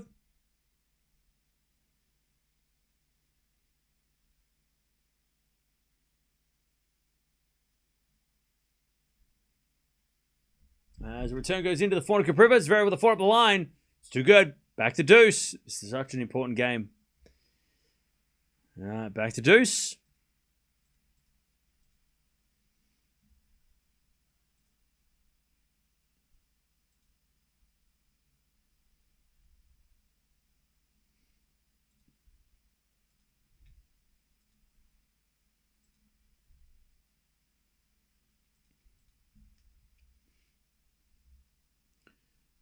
Back to deuce. As Kopriva serves again. Into the forehand of Zverev. Kopriva back out of the slices. Zverev as Kopriva forehand again to the Zverev forehand. Kopriva in the net. On the forehand, it's advantage Zverev.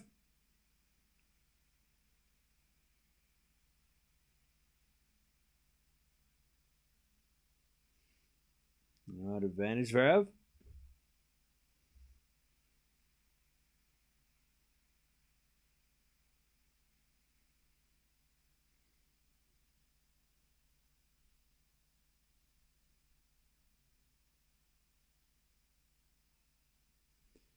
Got a fault, second serve.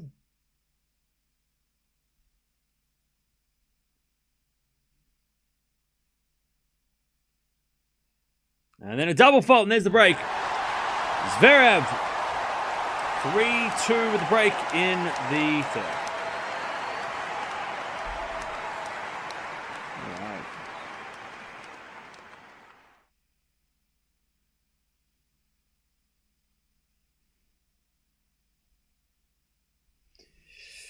Okay.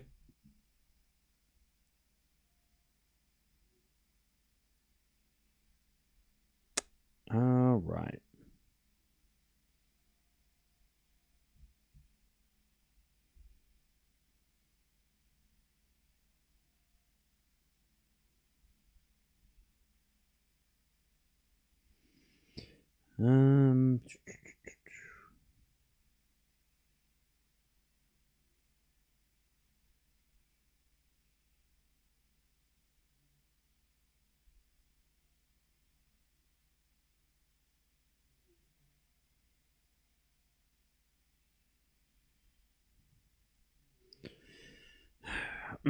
All right.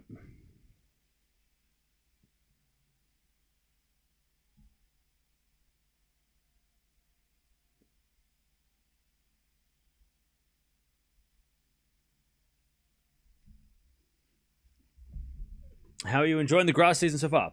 That's all right.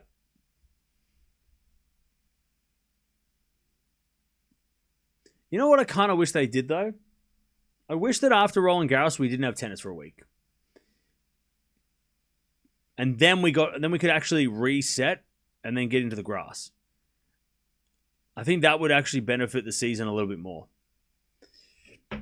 Because then after Roland Garros, we can all just take a deep breath, celebrate the champions, review what happened, and then we could count down the days to the grass. Because what happens is we have Roland Garros final, and then the next day we start the grass. And it's like, by the time we get to like this tournament and Queen's Club and the men, it's sort of like, oh, we're almost at Wimbledon. Wow.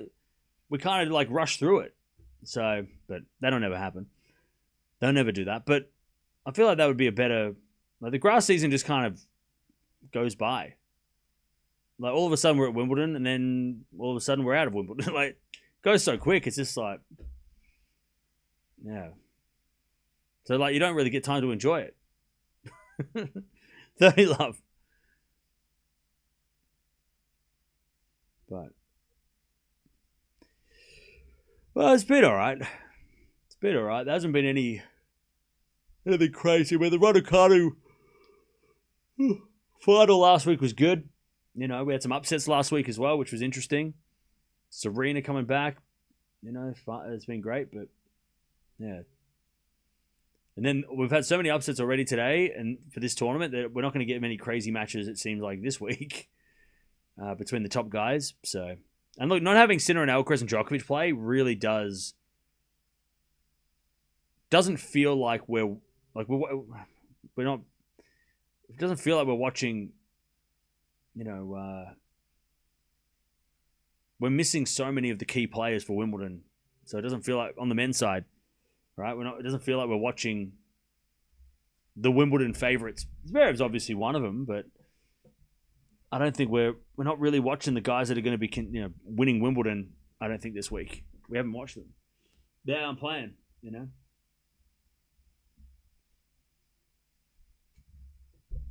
Just joined, thinking exactly what you said. Been giving myself a week from tennis. Yeah. Queen's Club ruined it. If we didn't have Queen's Club last week, we wouldn't have done anything last week. We would have just chilled. Because we had Queen's Club last week, it just really, there's just no rest. There's no way to there's no way to kind of reset before we get to this season.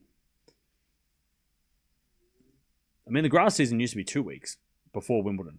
So that, can you imagine? Imagine having like Queen's Club the day after the French Open final, and then going to play, whatever after that, right? It means it used to be a shorter season.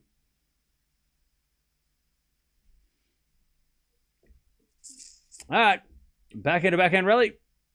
As with a forehand now from Zverev to the forehand of Kopriva. Kopriva hits it out. Love 15. Should Dan Evans get a wild card to Wimbledon? Yes. Dan Evans should get a wild card to Wimbledon. Yes. Yes, he should. Give Dan Evans a wild card to Wimbledon. Give him a farewell. He's been such a great player for Britain.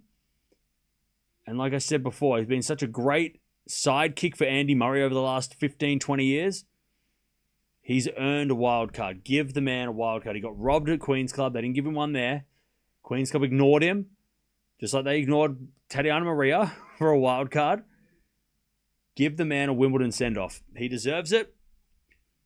And it's not even just about him deserving it. He has helped British tennis stay relevant while Murray was injured. Him and Norrie, but Evans. Like over the last 5 years, the fact that he has been good on the men's side of things has helped British tennis while Andy Murray wasn't around. So he deserves one for his contribution to British tennis.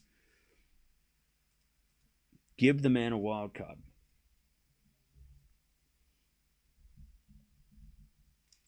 This is where we need fan-voted wildcards, Chad.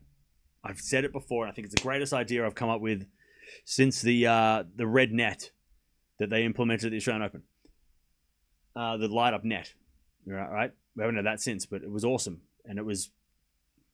somebody stole that from me, but that's fine, because I can't do anything with that idea. I can only give the idea out. Zverev hits a wide love 40, 15-40. We need to have a fan-voted wild card. And that fan-voted wild card, if it was going to be Wimbledon, it would be Kyrgios, it would be Evans, and then maybe one other person. That's how we should be doing things. Give the fans a chance to vote for our choice. And then that will be the people's wild card. And that would be so fun to integrate into the sport. There's 8 wild cards. Give us one person to, and you can pick who you want to nominate. If you don't want somebody there, you don't have to put them up for nomination. But we, fans of tennis, and look, maybe Dan Evans get ones through the fan vote because, or maybe Nick Kyrgios gets one, right? Because, the fan vote. But that would be so much fun in this situation. 15-40. Back in a backhand rally. As Zverev at the line. Into the forehand of Kopriva. Kopriva hits it out. And Zverev is going to serve for the match. 5-2 Zverev. We've got Serena coming up in about 15 minutes. So this is just great. Hey, Elaine, thank you for the 36 months. 3 years.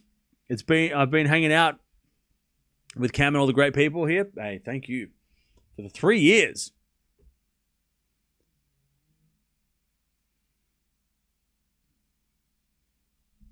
All right, Zverev 5-2. He's going to serve to play Hanfman in the second round in a couple days.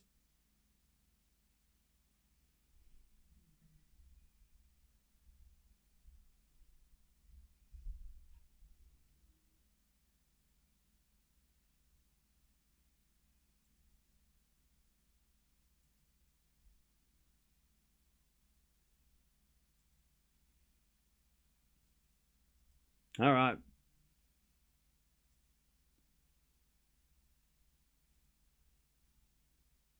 I'll tell you, they're playing bangers. I don't even know, Halle are just playing the craziest soundtrack, and it's awesome. I don't know who's the DJ there, but they need a promotion. They are playing some awesome music. Real just crowd buzz music, right? It's just you just want to, throw fists. It's awesome. In the air, not punch people. You want to just dance, right? That's what I'm trying to say. Dancing music. Energizing music. It's awesome.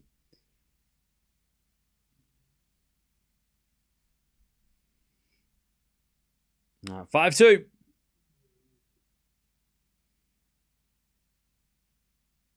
Zverev served for the match. And then she's back. You know who's back, chat.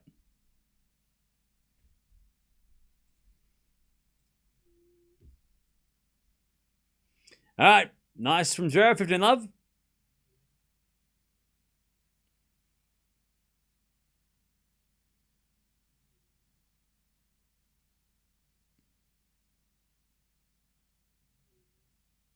Serve again.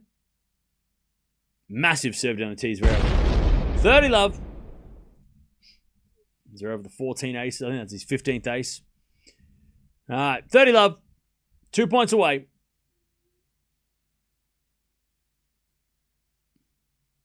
From winning his first match as a Grand Slam champion.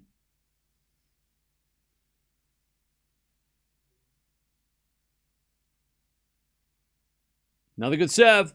Zverev comes in with the drive volley. Lob goes up by Kopriva, but it's out. 40 love. Match points for Zverev to get himself into the second round and play against a fellow German, big serving German, Hanfman, in a couple of days' time. We'll probably watch that as well. We'll track Zverev's Grand Slam run. I mean, he's on a bit of a victory run as well as he serves an ace to finish. Zverev wins.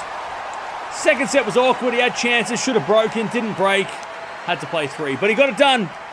Sasha in 3. Grand Slam. Sasha gets his first win as a Grand Slam champ. And he gets to celebrate in front of his home crowd. A lot of people turning out today. Full stadium to see their champion, which is so good for him. It's so great to see that he gets to celebrate in front of his home crowd, but they all get to celebrate his achievement. as well. So just a great moment all round. Now, we have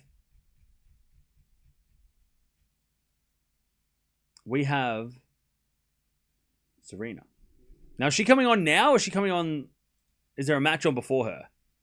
I think she's coming on now. Anyways, I'll send you over there because I'm going to go get something to eat, and then we'll come back and we'll watch